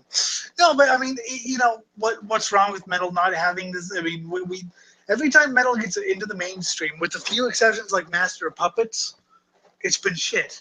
I mean, every time metal gets glam metal in the 80s, new metal in the 90s, metalcore in the 2000s, baby metal in the 2010s, metal, unless it's, you know, things like Iron Maiden, which I'd say Iron Maiden never really broke mainstream. I mean, they have a couple songs, but they're, you know, they don't really get played on radio unless it's Run to the Hills. But I would say most metal four-ways in the mainstream end up shite. Anyways, it often takes an outsider's perspective to understand why something is bad and to fully articulate the changes that must happen in order for that thing to improve. Metal needs a lot of work.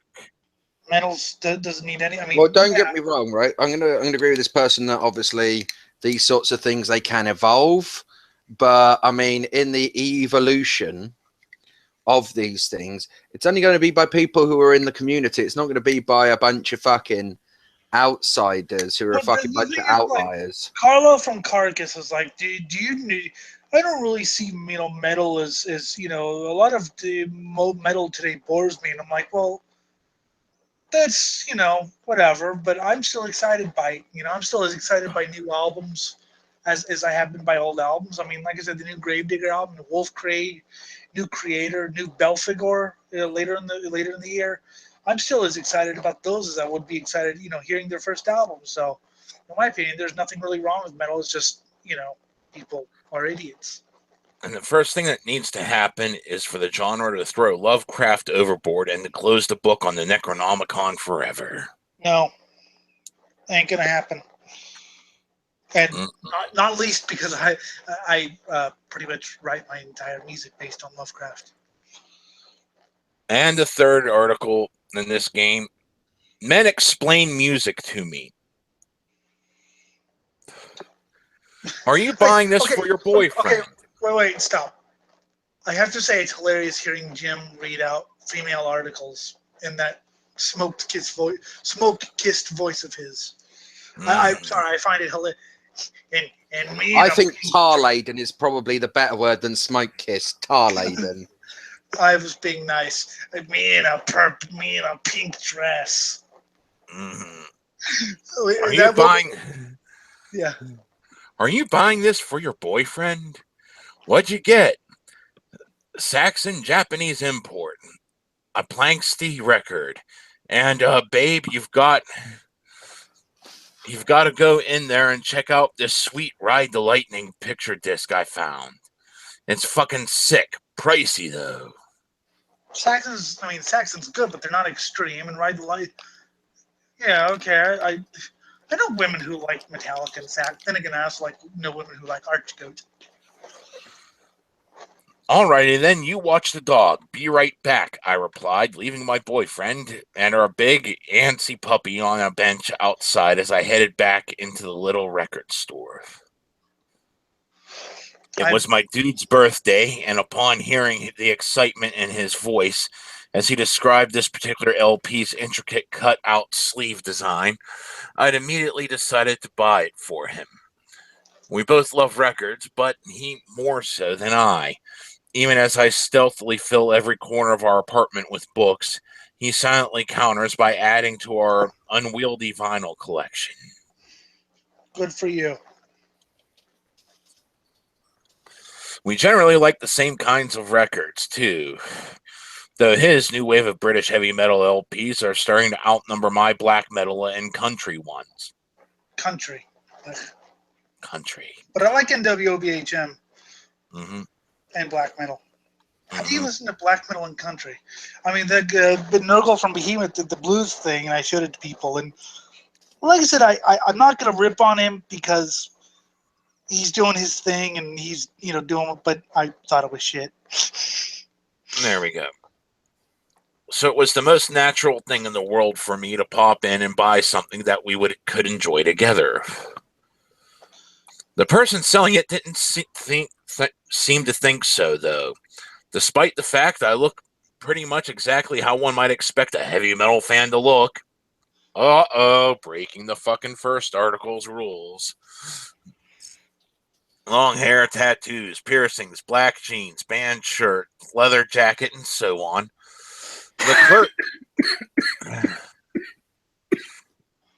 The clerk seemed to think that I'd never heard of Metallica. I was wearing an Acid shirt that day, and yet this... Acid is a great band. This tousle-haired Norm decided he needed to educate me on thrash and speed metal. Acid, by the way, is fronted by a woman. Just putting it out there. Yeah. Which apparently she's not a woman anymore. Because apparently metal's a man's music. Mm-hmm. As he rummaged around in the new arrivals bin to help me dig out the record in question, he kept up a non-stop patter, informing me of his preferences for Ride the Lightning and the other early ones, like Master of Puppets, ignoring me when I tried to interject right the first 4, and going on to drop such dazzling truth bombs as Cliff Burton, who was the bassist, was really into melody, and you can really hear it in this one.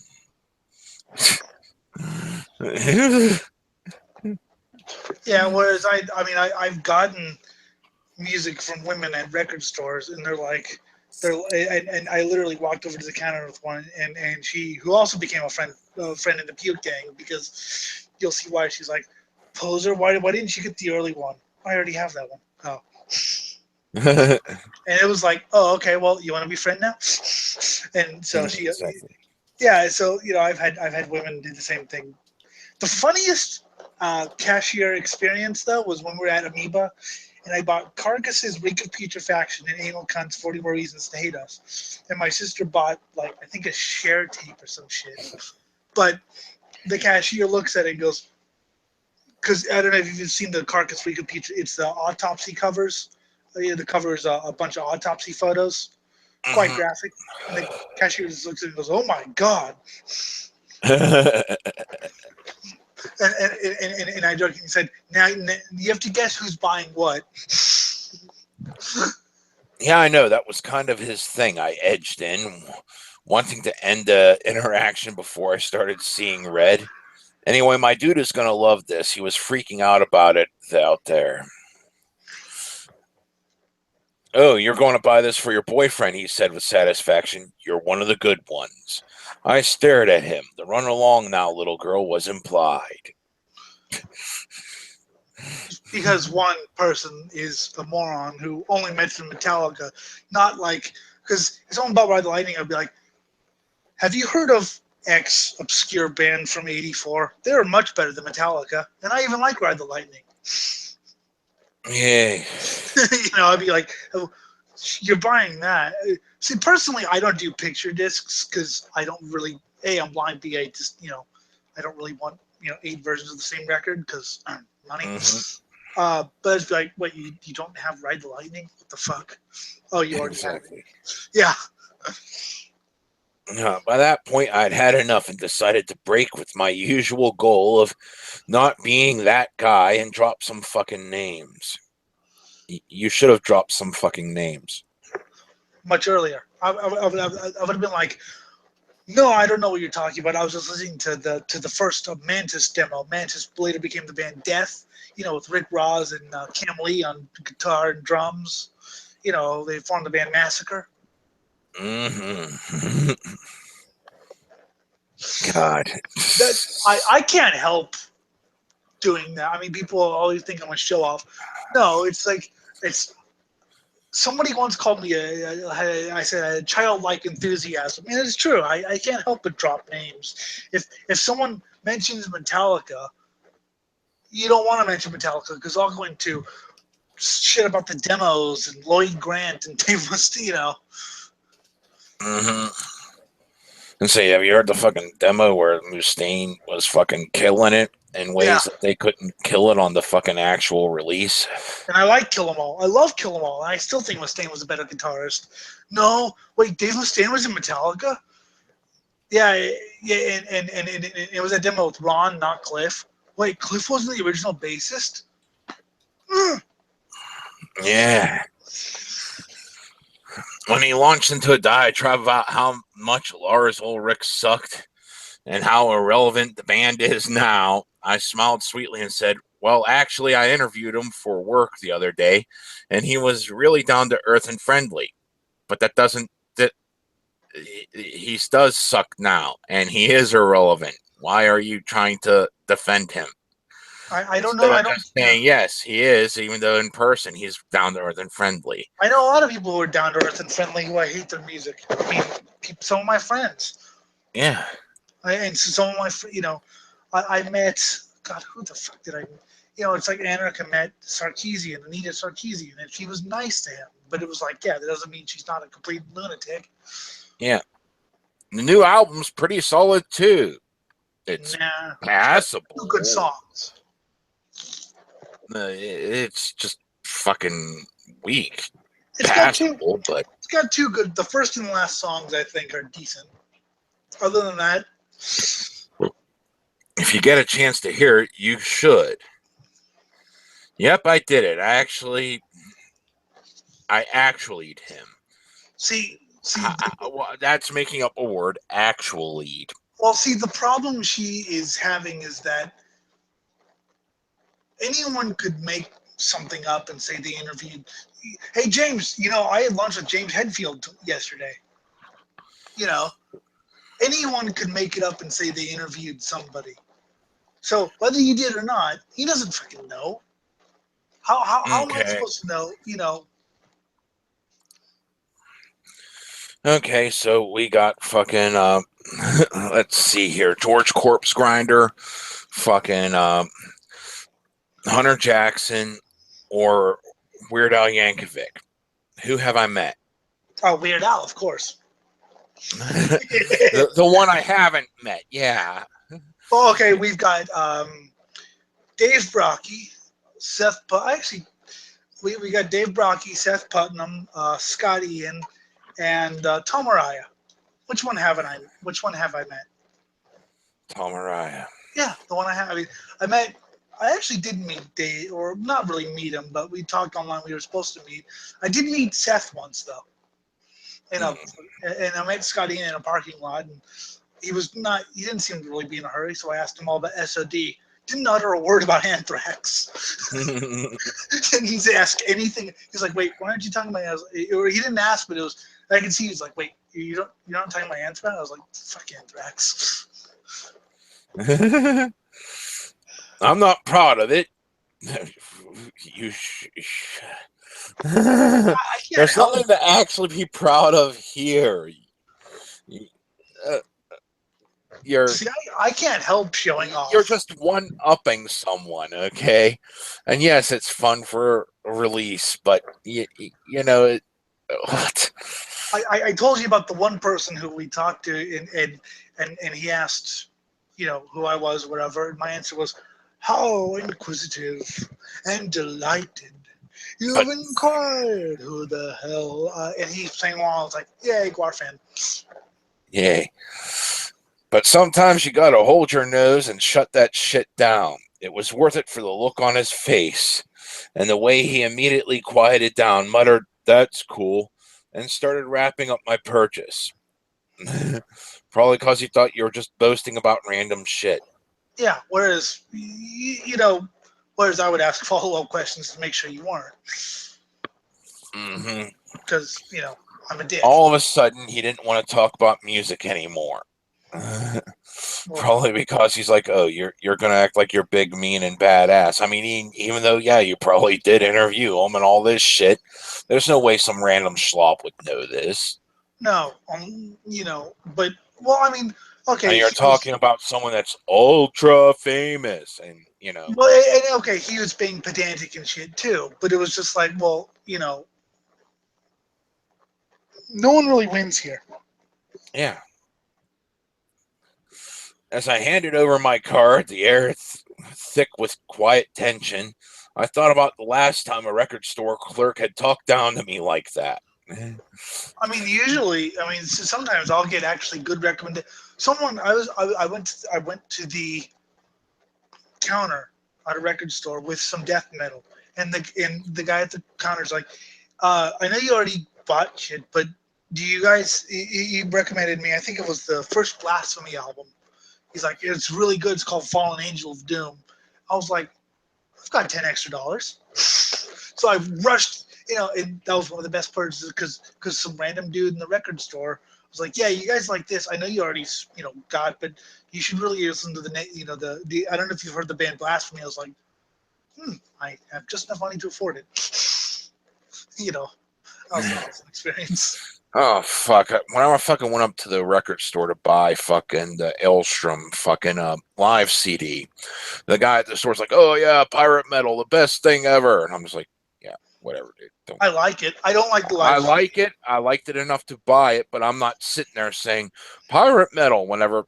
Nah, technically, you just sit there and think about this is actually like a sub branch of fucking your. It's power metal. It's a branch of power metal. I still don't like the live album. I don't like the mix of it. But I liked it better because it was a bit more allegro in its tempo, and the fucking studio albums were, not that fast. It didn't have the same driving power. Well, fuck you then. I still think the Sunken Norwegian is a great song to get drunk to. Yes, that's what we're basing the song for the Sodomized Goat Monkey off of. Because Eric was talking about, listening to hard rock to party. I was like, no, here's what I listen to party. That is,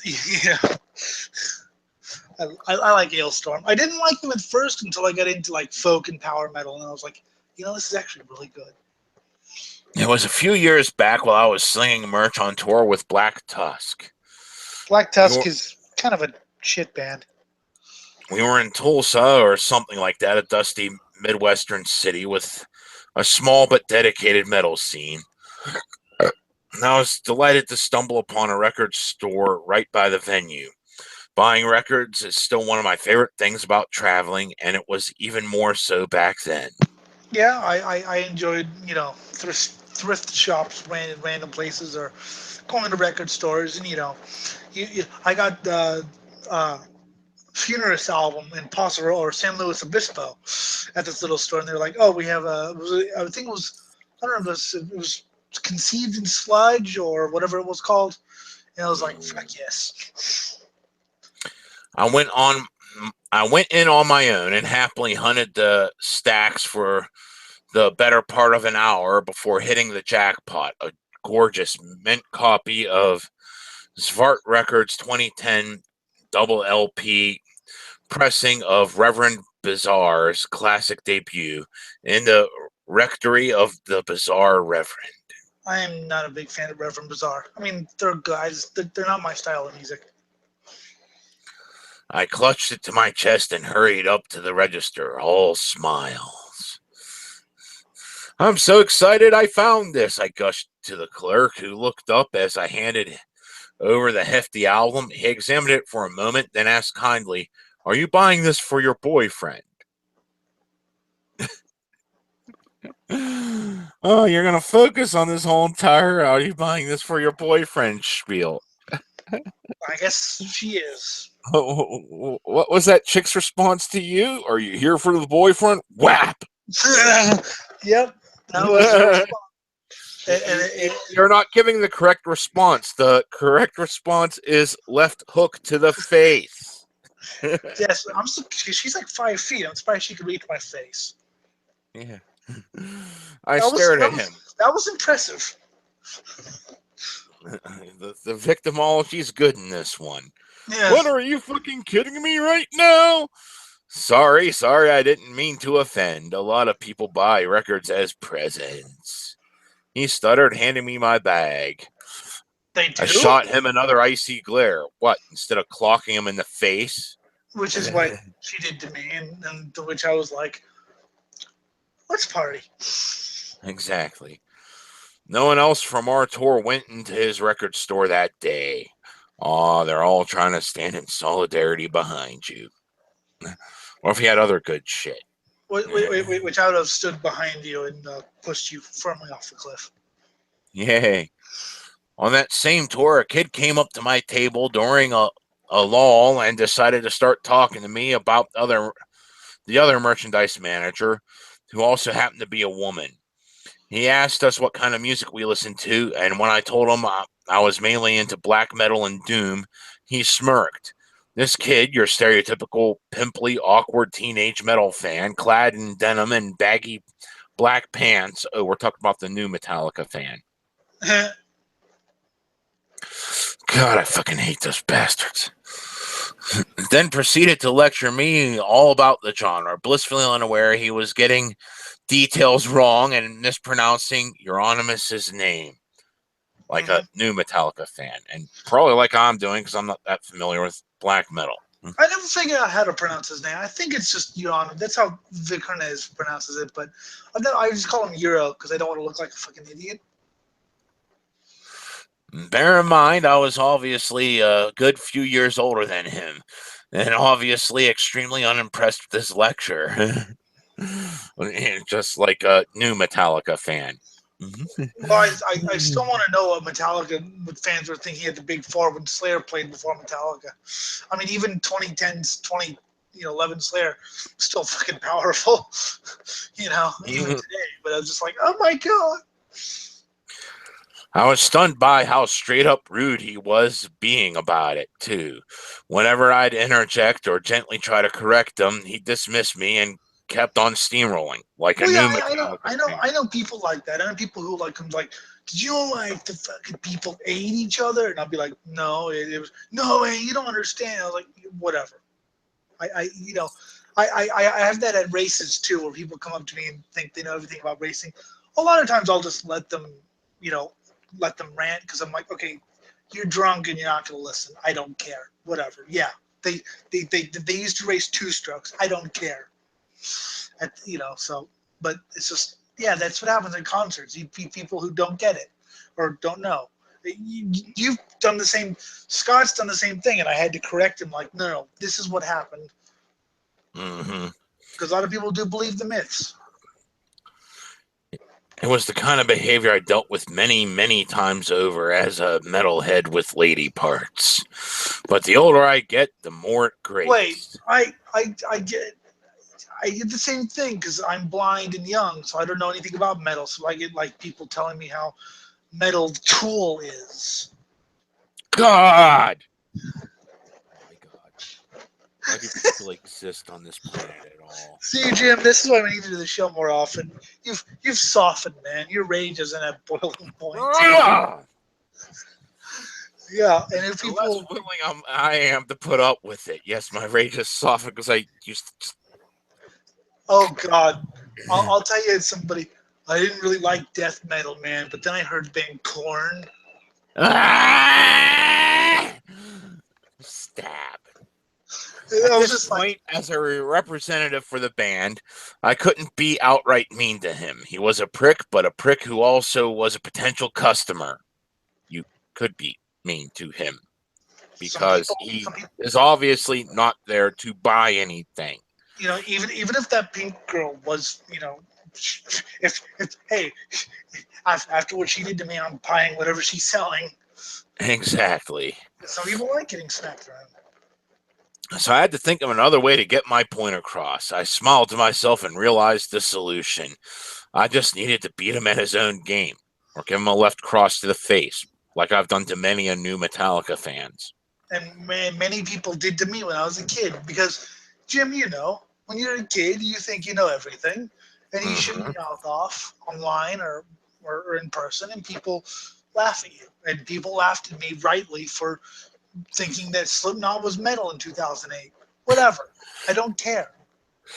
Yeah, I know. I laugh at myself for thinking the Black Album was all that. Yeah, well, I did too. I used to love Inner Sandman. Like, seriously, I used to be like, that's so metal, man.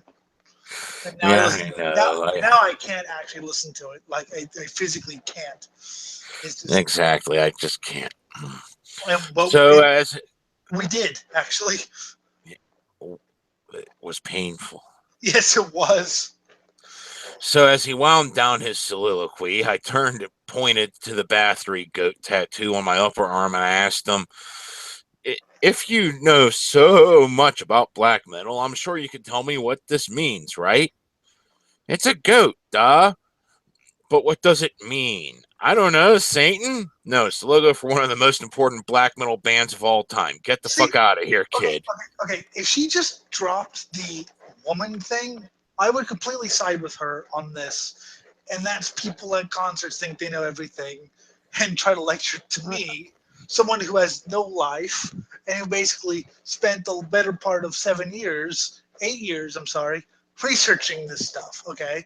And granted, people who live, and it's always the new kids, people who live it don't, people who lived it don't bother debating. They'd rather have a talk with me.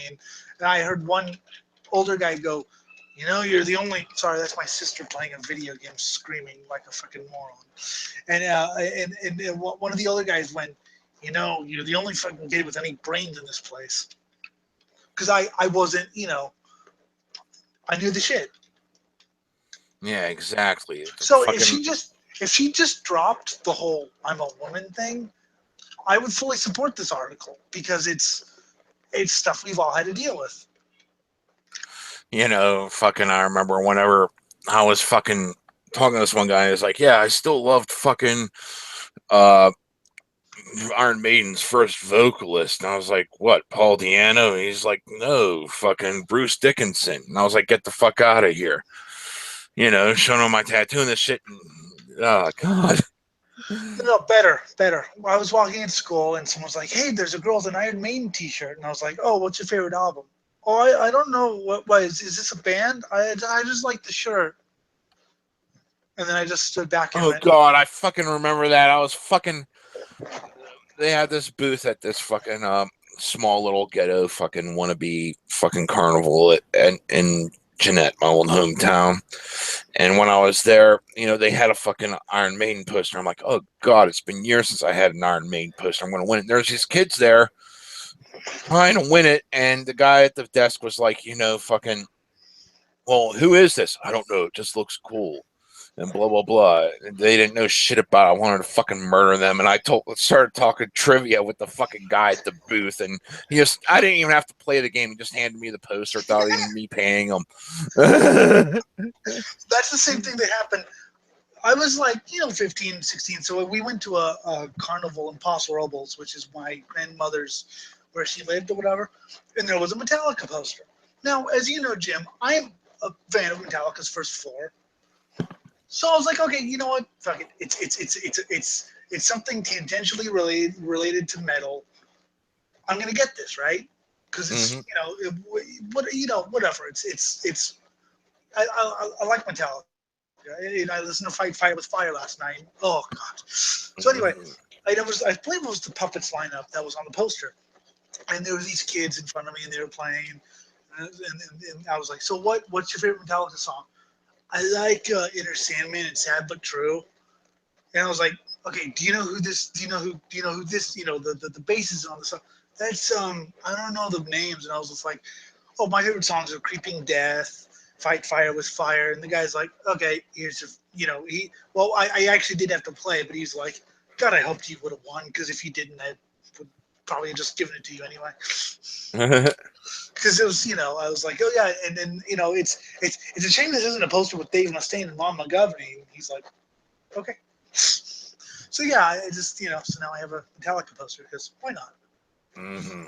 Yeah, I like, but yeah, the Iron Maiden thing, like I said, I just thought it was cool, and I just stood back and I noticed footsteps. I think the girl might have ran away when I just kind of stepped back and went.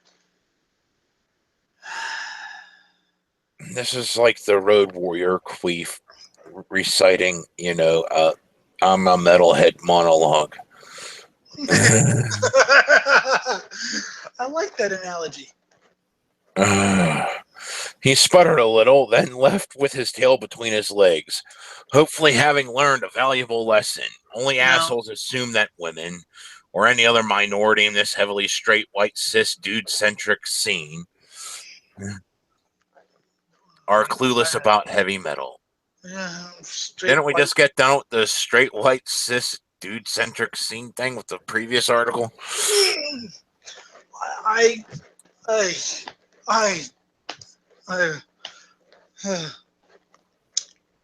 Yes, we did.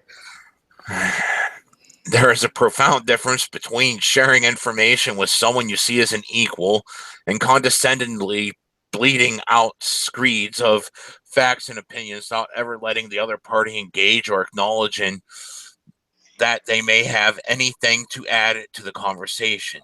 Yeah, but it's not just you as a woman, okay? It's. I was at a Deicide show, and he was talking about the guy from Broken Hope. He killed himself like in 2001, and I knew that he didn't do that until a couple of years later. But I was like, whatever. I'm not going to argue with it. It's not because you're a woman. It's because people think they know everything, and then they meet me, who I know I don't know everything. But I also know I know a lot because we've already been over that. What so many male fans fail to realize is that it's extremely likely that we know more about our chosen genre than they do. Yes, I've met. Oh my God, I met this one girl who's actually Italian, who makes me still look like not really a newbie, but just she knows so much more than I do. But yet we don't. It's not really a competition. It's more of just a.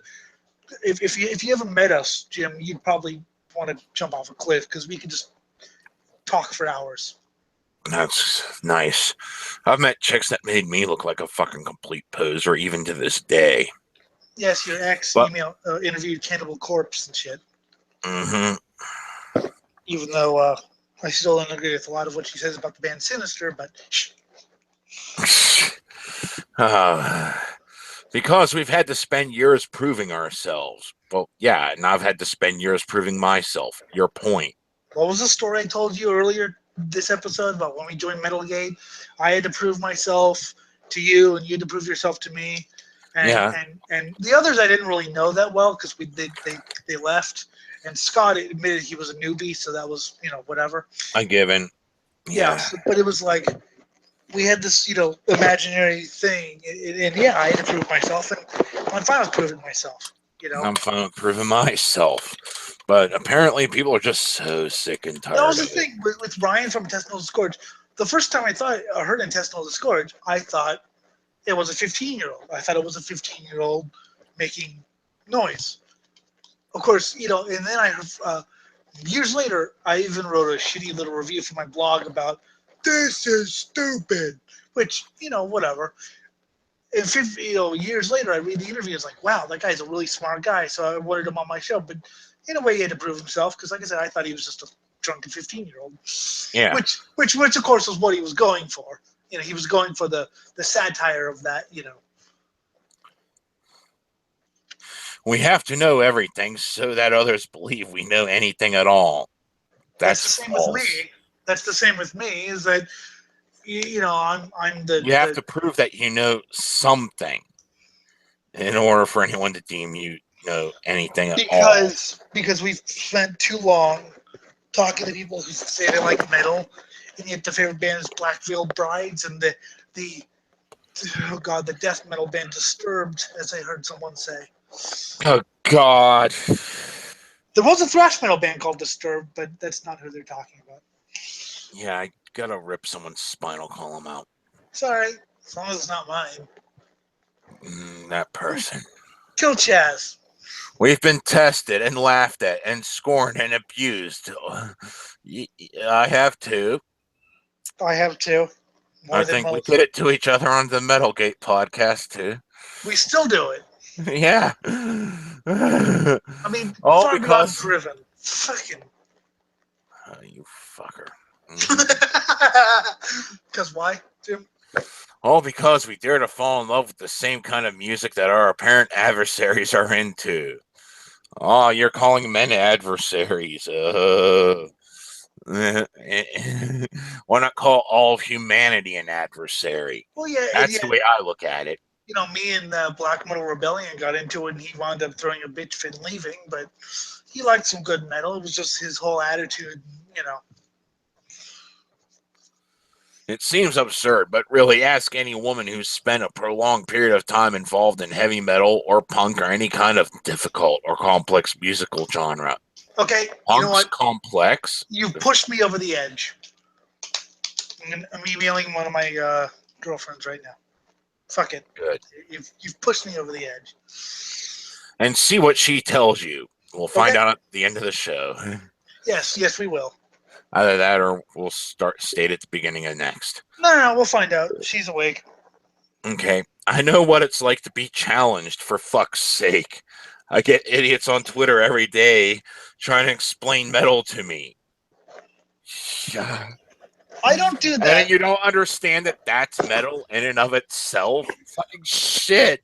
I don't do that. Elliott knows a great deal of what I know, and he still tries to explain it to me, and I'm fucking older than him. I've been in the scene longer, and this still goes on. Yes, but that's only because you drank too much or not enough or something. Yeah, I don't know. And I fucking had to explain shit to fucking Elliott. It's like, dude, no, the scene was kind of like this back in the day. Not like what you're saying, because you're going off on fucking urban legend. Oh, that's an urban legend? Yeah. Oh. Well, actually, it was mainly because I was going off someone in different state / country. Okay, I granted you that one. Because a lot of times people say, "Oh, it was like that," and so yeah, sometimes well, I'm usually good at urban legends when it comes to like black metal. I've disproven so many of them. And I've been writing about the genre personally, professionally, and very publicly since I was 15. I have too. Unfortunately, I'm not going to give up the web address because my spelling was even crappier than it is now. Mainly because I was on a crappy Braille note. That just... Yeah. I remember all the times van dudes assumed I was someone's girlfriend or was looking to become one when I was backstage, audio recorder in hand, doing my job. Yeah. I remember every time some boy or man came up to me, I'd whatever band shirt I was wearing and asked if I actually listened to them. I've actually gotten that a few times, yes. Yes, I have too. I walked in with, I think it was some shirt. And they're like, "Do you actually and know this is a true experience, and if I was still talking to my most recent ex-girlfriend, she would have verified this, but we were at fucking the all-you-can-eat Chinese buffet, and this girl came up to me and asked, "Do you really listen to Guar?" Oh yeah, fucking shit. I fucking hung out with fucking the one beefcake one time. He was the second one. What's his name? KCR. She told him, yeah, and she said, "Oh, KCR." It's like, yeah, that's who I was hanging out with. And like she knew I was filling up the band to know there was more than one beefcake. So we had a conversation about, the different songs, like, oh, fucking Baby Raper. I remember when I first heard that, just thinking they were going to actually go back to their roots. And then fucking came out fucking, Beyond Hell. And I was like, ah.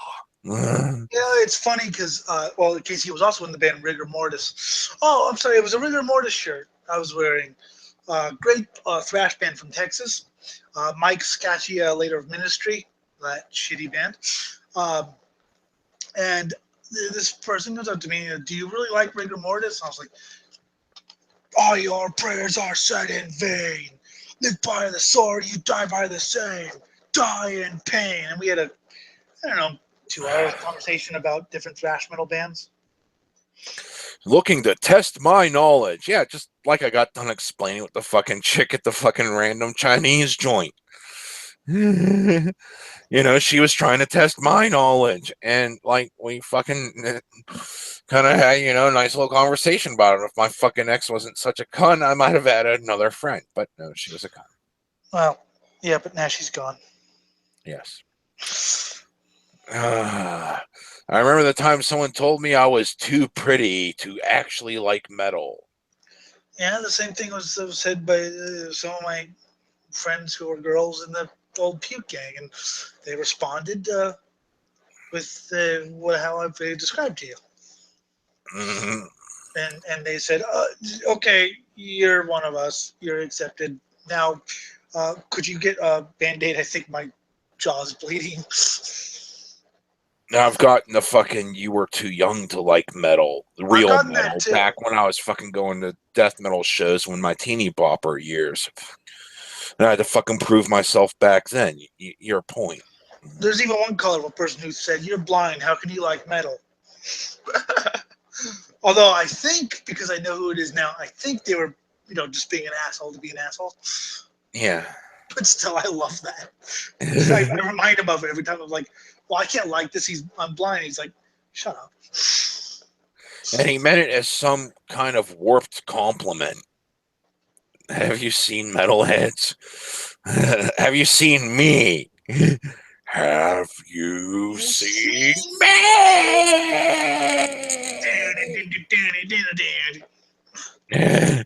No, seriously, I'm fucking ugly as shit, so obviously. Well, if you ignore my baby face, I'm fat and long hair. This started happening as soon as I first started going to shows. Yes, I got shit like that going to shows too. Yes. Mm-hmm. Yes. When I was about around 16, interestingly enough, I was 15. So yeah, not that far off. I was almost 16 when I got in the metal. Mm-hmm. I was 14 or so. So fuck you. I'm younger than all of you in more ways than one. I was crushed the first time I was subjected to the test. I wasn't. I was kind of... At first, I didn't really get everything that was going on. Yeah, I was a little pissed it was happening, so I just went off and I remember the rant was something along the lines of I was going to carjack a tank and fucking go down the street and mow down people, watch them fucking dismember. It sounded like something that you would do in Grand Theft Auto, but this was like, 3-4 years before the first top-down view Grand Theft Auto came out. So, like, yeah, and it was pitiful. I look back, it's like the guy probably thought I was 20 times the poser after that. Yes, I would have just punched you in the face. Yeah, but still, after a while, I got used to, oh, yeah, it's always a test. And that's what makes it glorious. Yeah, I mean, I was fine with that. I was fine with people saying I was too young or too blind or whatever to get it. It was like, fine, think that way. But, I was just listening to the first Mantis demo, Death by Metal. But then realized I needed to not only pass any bullshit test thrown my way. To me, it's not bullshit. You're being tested. You go through the temper fires to fucking purify the steel. Amen. But to annihilate them. Well, yes, you're supposed to annihilate the tests if someone's a complete poser. Yes, which is what I do. Which is why I thought about killing you, Jim, until I realized you're at least halfway not a poser. Yes. Ditto. Half. If these dudes thought I was only out there to ogle the guitarist and look cute, I was going to prove to them that they'd be forced to respect my knowledge, whether or not they liked me. Well, that's a good attitude to have. Yeah. I'll respect that attitude. Yeah. So I studied. I read every book I could find on the history of heavy metal. See, I didn't do that to prove a point. I did it because Eric Keller piqued my enthusiasm when he was talking about, how death metal morphed from thrash metal and what's the evolution of, say, thrash metal or death metal, or how it evolved, what made it evolve. And well, what's funny is I was aware of what was happening within black metal, with the church burnings and shit, but I didn't really fully grasp, how the black metal was an actual split from death metal until fairly recently, when I actually started taking an interest in black metal. And you're like, oh, this is the way they do it. This is fucking good shit, man. Look, man, there's people here saying, oh my god, fucking death metal sold out because they're in movies now. Yeah, exactly. And that's 92. And I totally got it. I was like, wow, I could see exactly where that mentality would manifest and why someone would say, give me the shittiest mic you got. I want to fucking make a song. Yeah, exactly. But that I didn't do it to prove a point. I did it because I'm a natural historian. I want to know. I mean, I'm the same as racing. I used to bother old racers with, so when did they first introduce this? When did they first introduce, rear engine cars? And, when did the front engines become obsolete? Whatever, what was because I like history. So it wasn't proving myself. It was so natural for me to read about how, and that's how I got to the whole Black Sabbath was created by the record label more than anything, and still, was basically a Christian ripoff of Coven. Because I did a lot of research and was like, this really checks out. Subscribe to every metal magazine I could afford. See, I never did that because I'm cheap.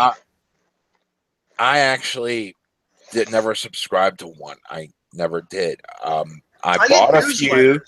I bought a few whenever I was young and fledgling, but soon they started publishing bullshit that I was just like, okay, I'll just buy ones that I want the fucking, poster out of, and because the articles are mostly garbage. I get newsletters from magazines, but I've never subscribed. And I really fucking distance myself when they're like, oh yeah, the greatest new metal hit, Slipknot. Ugh.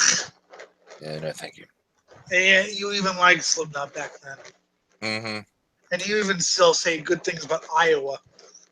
Uh-huh. Right?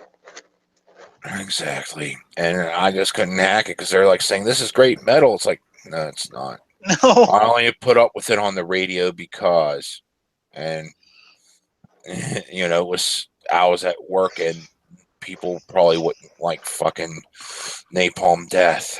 Well, it was funny because we were driving and we were listening to Machine Head because it was liquid metal, which I put on, and which I put on because although it's mostly garbage, they do have some good stuff, and I'm not a big fan of Machine Head.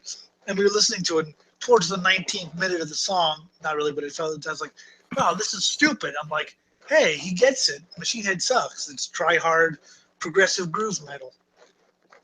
Bought imported ones at bookstores. Asked endless questions of the few older metal fans I knew. Oh, I did the same thing. I know Elliott's done the same thing. Fucking Elliott still asks me questions about the shit I was around to witness. Well, not just that. I was Tam Lee from Death and Massacre. And I still, hell, I even ask younger metal heads that have proven themselves to me. I'll ask Elliott shit that, have you heard anything about this? Oh, well, I heard this, that, and I actually saw that. Okay. Someone once described me as, and this, I'm not self-aggrandizing, this is a friend. He said, if he doesn't know something about a subject, he'll listen to what I have to say. He'll, go on his computer or whatever, the next day or the night of, or if we don't see each other again, and then the next time I see him, he'll know more than I do. Traded CDRs with people around the country. That's just me. Yes, okay. That does show that you're at least a little bit older. You were trading CDRs, not MP3s. I traded tapes, so Oh, we used to trade CDRs and shit. I told you about what we used to do. We used to try to make CDRs of like Metallica albums and like fake autograph them and try to sell them for $50. And you know what the sad thing is? People bought them. That's great. I told them, dude, this is a limited edition Master of Puppet. Why is it in a CDR thing? Because it's a limited edition, man. They only made like 20 of them, and I have it. And it's even autographed by Lars Ulrich, but it's $70. Okay. It costs $2 to make. Spent all the money I earned from my job as a dishwasher and a CVS clerk on CDs. I stole my dad's credit card for my CD collection. Good thing he's dead now and can't press charges. And generally immersed myself in the genre. Yes, this is all good.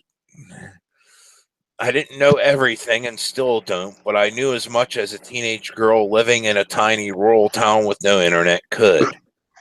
Yeah, I mean, for me, like I said, I think you're doing it for the wrong reasons. You're doing it to prove yourself rather than doing it to, actually embrace it.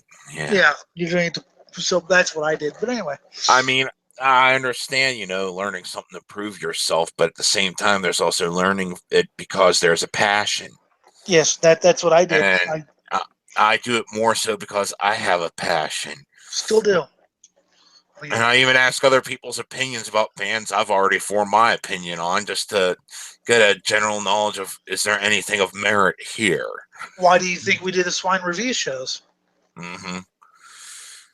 That fierce early push to absorb metal knowledge ended up working out for me in unexpected ways, but it also accomplished my initial goal. No boy and no man was going to make me feel small or stupid or less than, at least not here. Okay, you're motivated for the wrong reasons. Yep. But okay, fine, you at least did some good. Yes.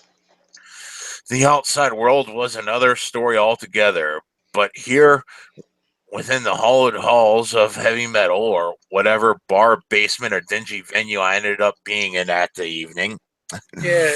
I felt untouchable. Oh, good. You, why the hell are you complaining about people saying, is this for your boyfriend throughout the entire article above? Because, wah.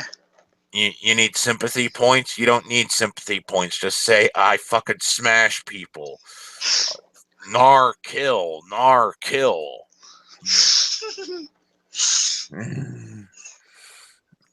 That's something I've carried over with me over the years, and something I certainly don't intend on giving up without a knockdown, drag-out fight. Good attitude. It's bad you started with such a piss-poor one.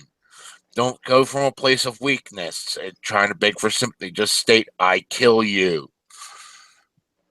Okay. Yes. I do belong here. Obviously, you don't with the earlier statement. And so does every other person, regardless of gender identity, sexuality, race, nationality, creed, or anything else. Who wants to be here? You still have to prove yourself, regardless. Yeah. Just as I still have to prove myself. Just as I still have to prove myself. And I'll be goddamn if I let any smug, clueless, condescending prick make me feel any different. You apparently did, according to the beginning of this, saying, You apparently oh my God, are you buying this for your boyfriend? Wah. You already let them make you feel like you don't belong. Yes, which I think is hilarious. What I think is funny is that I don't need to feel as if I belong anywhere. I test people to see if I wish to hang out with them. Yep. Lo and behold, there's a fucking blind kid here, and I've learned to tolerate the fucking stiff-ass Brit. Yes, I like the stiff-ass Brit. There's a reason why. There's a reason why he's here. Can't figure out what it is. Yes, there is. There's a reason. Anyways, so which is the satire? The second one. The Brit has left. Yes. Well. Oh well. And but he did leave a message saying that he says the second one as well, and yes, it was the second one. Now I can have fun. Before we go, the first one was written by an individual named Emily Hill, who's Eric's friend. Yes. Emily Hill, the red-headed nerd, is her URL. So just giving out the name because you can't say something this stupid. And the third one was by Kim Kelly. The second one was on a site called Metal Matters. This is a complete satirical blog that rips people a new asshole, and they do it in a very stylistic thing. Occasionally there are a couple tells in the articles, as we've experienced, but really sometimes it is very difficult to distinguish. Well, even with is it satire or not? If you had told me that was real, I would have been like, oh my God. But and the person I emailed was my friend Sarah, and she said, I have to prove myself, but that's because I'm a metalhead. And I'll say how far they go with their satire. In their recommended reading, they've listed Metal Sucks, Noisy, Invisible Oranges, Jezebel, and the Mary Sue. Nice. And of course, Metal Sucks and Noisy are websites we frequently do. All right. Well, I think that's all for today because we've been at this for 3.5 hours.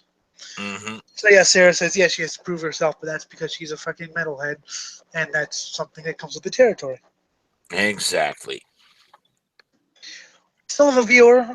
So for the Swine Brothers show, episode 125, we don't know when we'll be back, but we promise it'll be before August.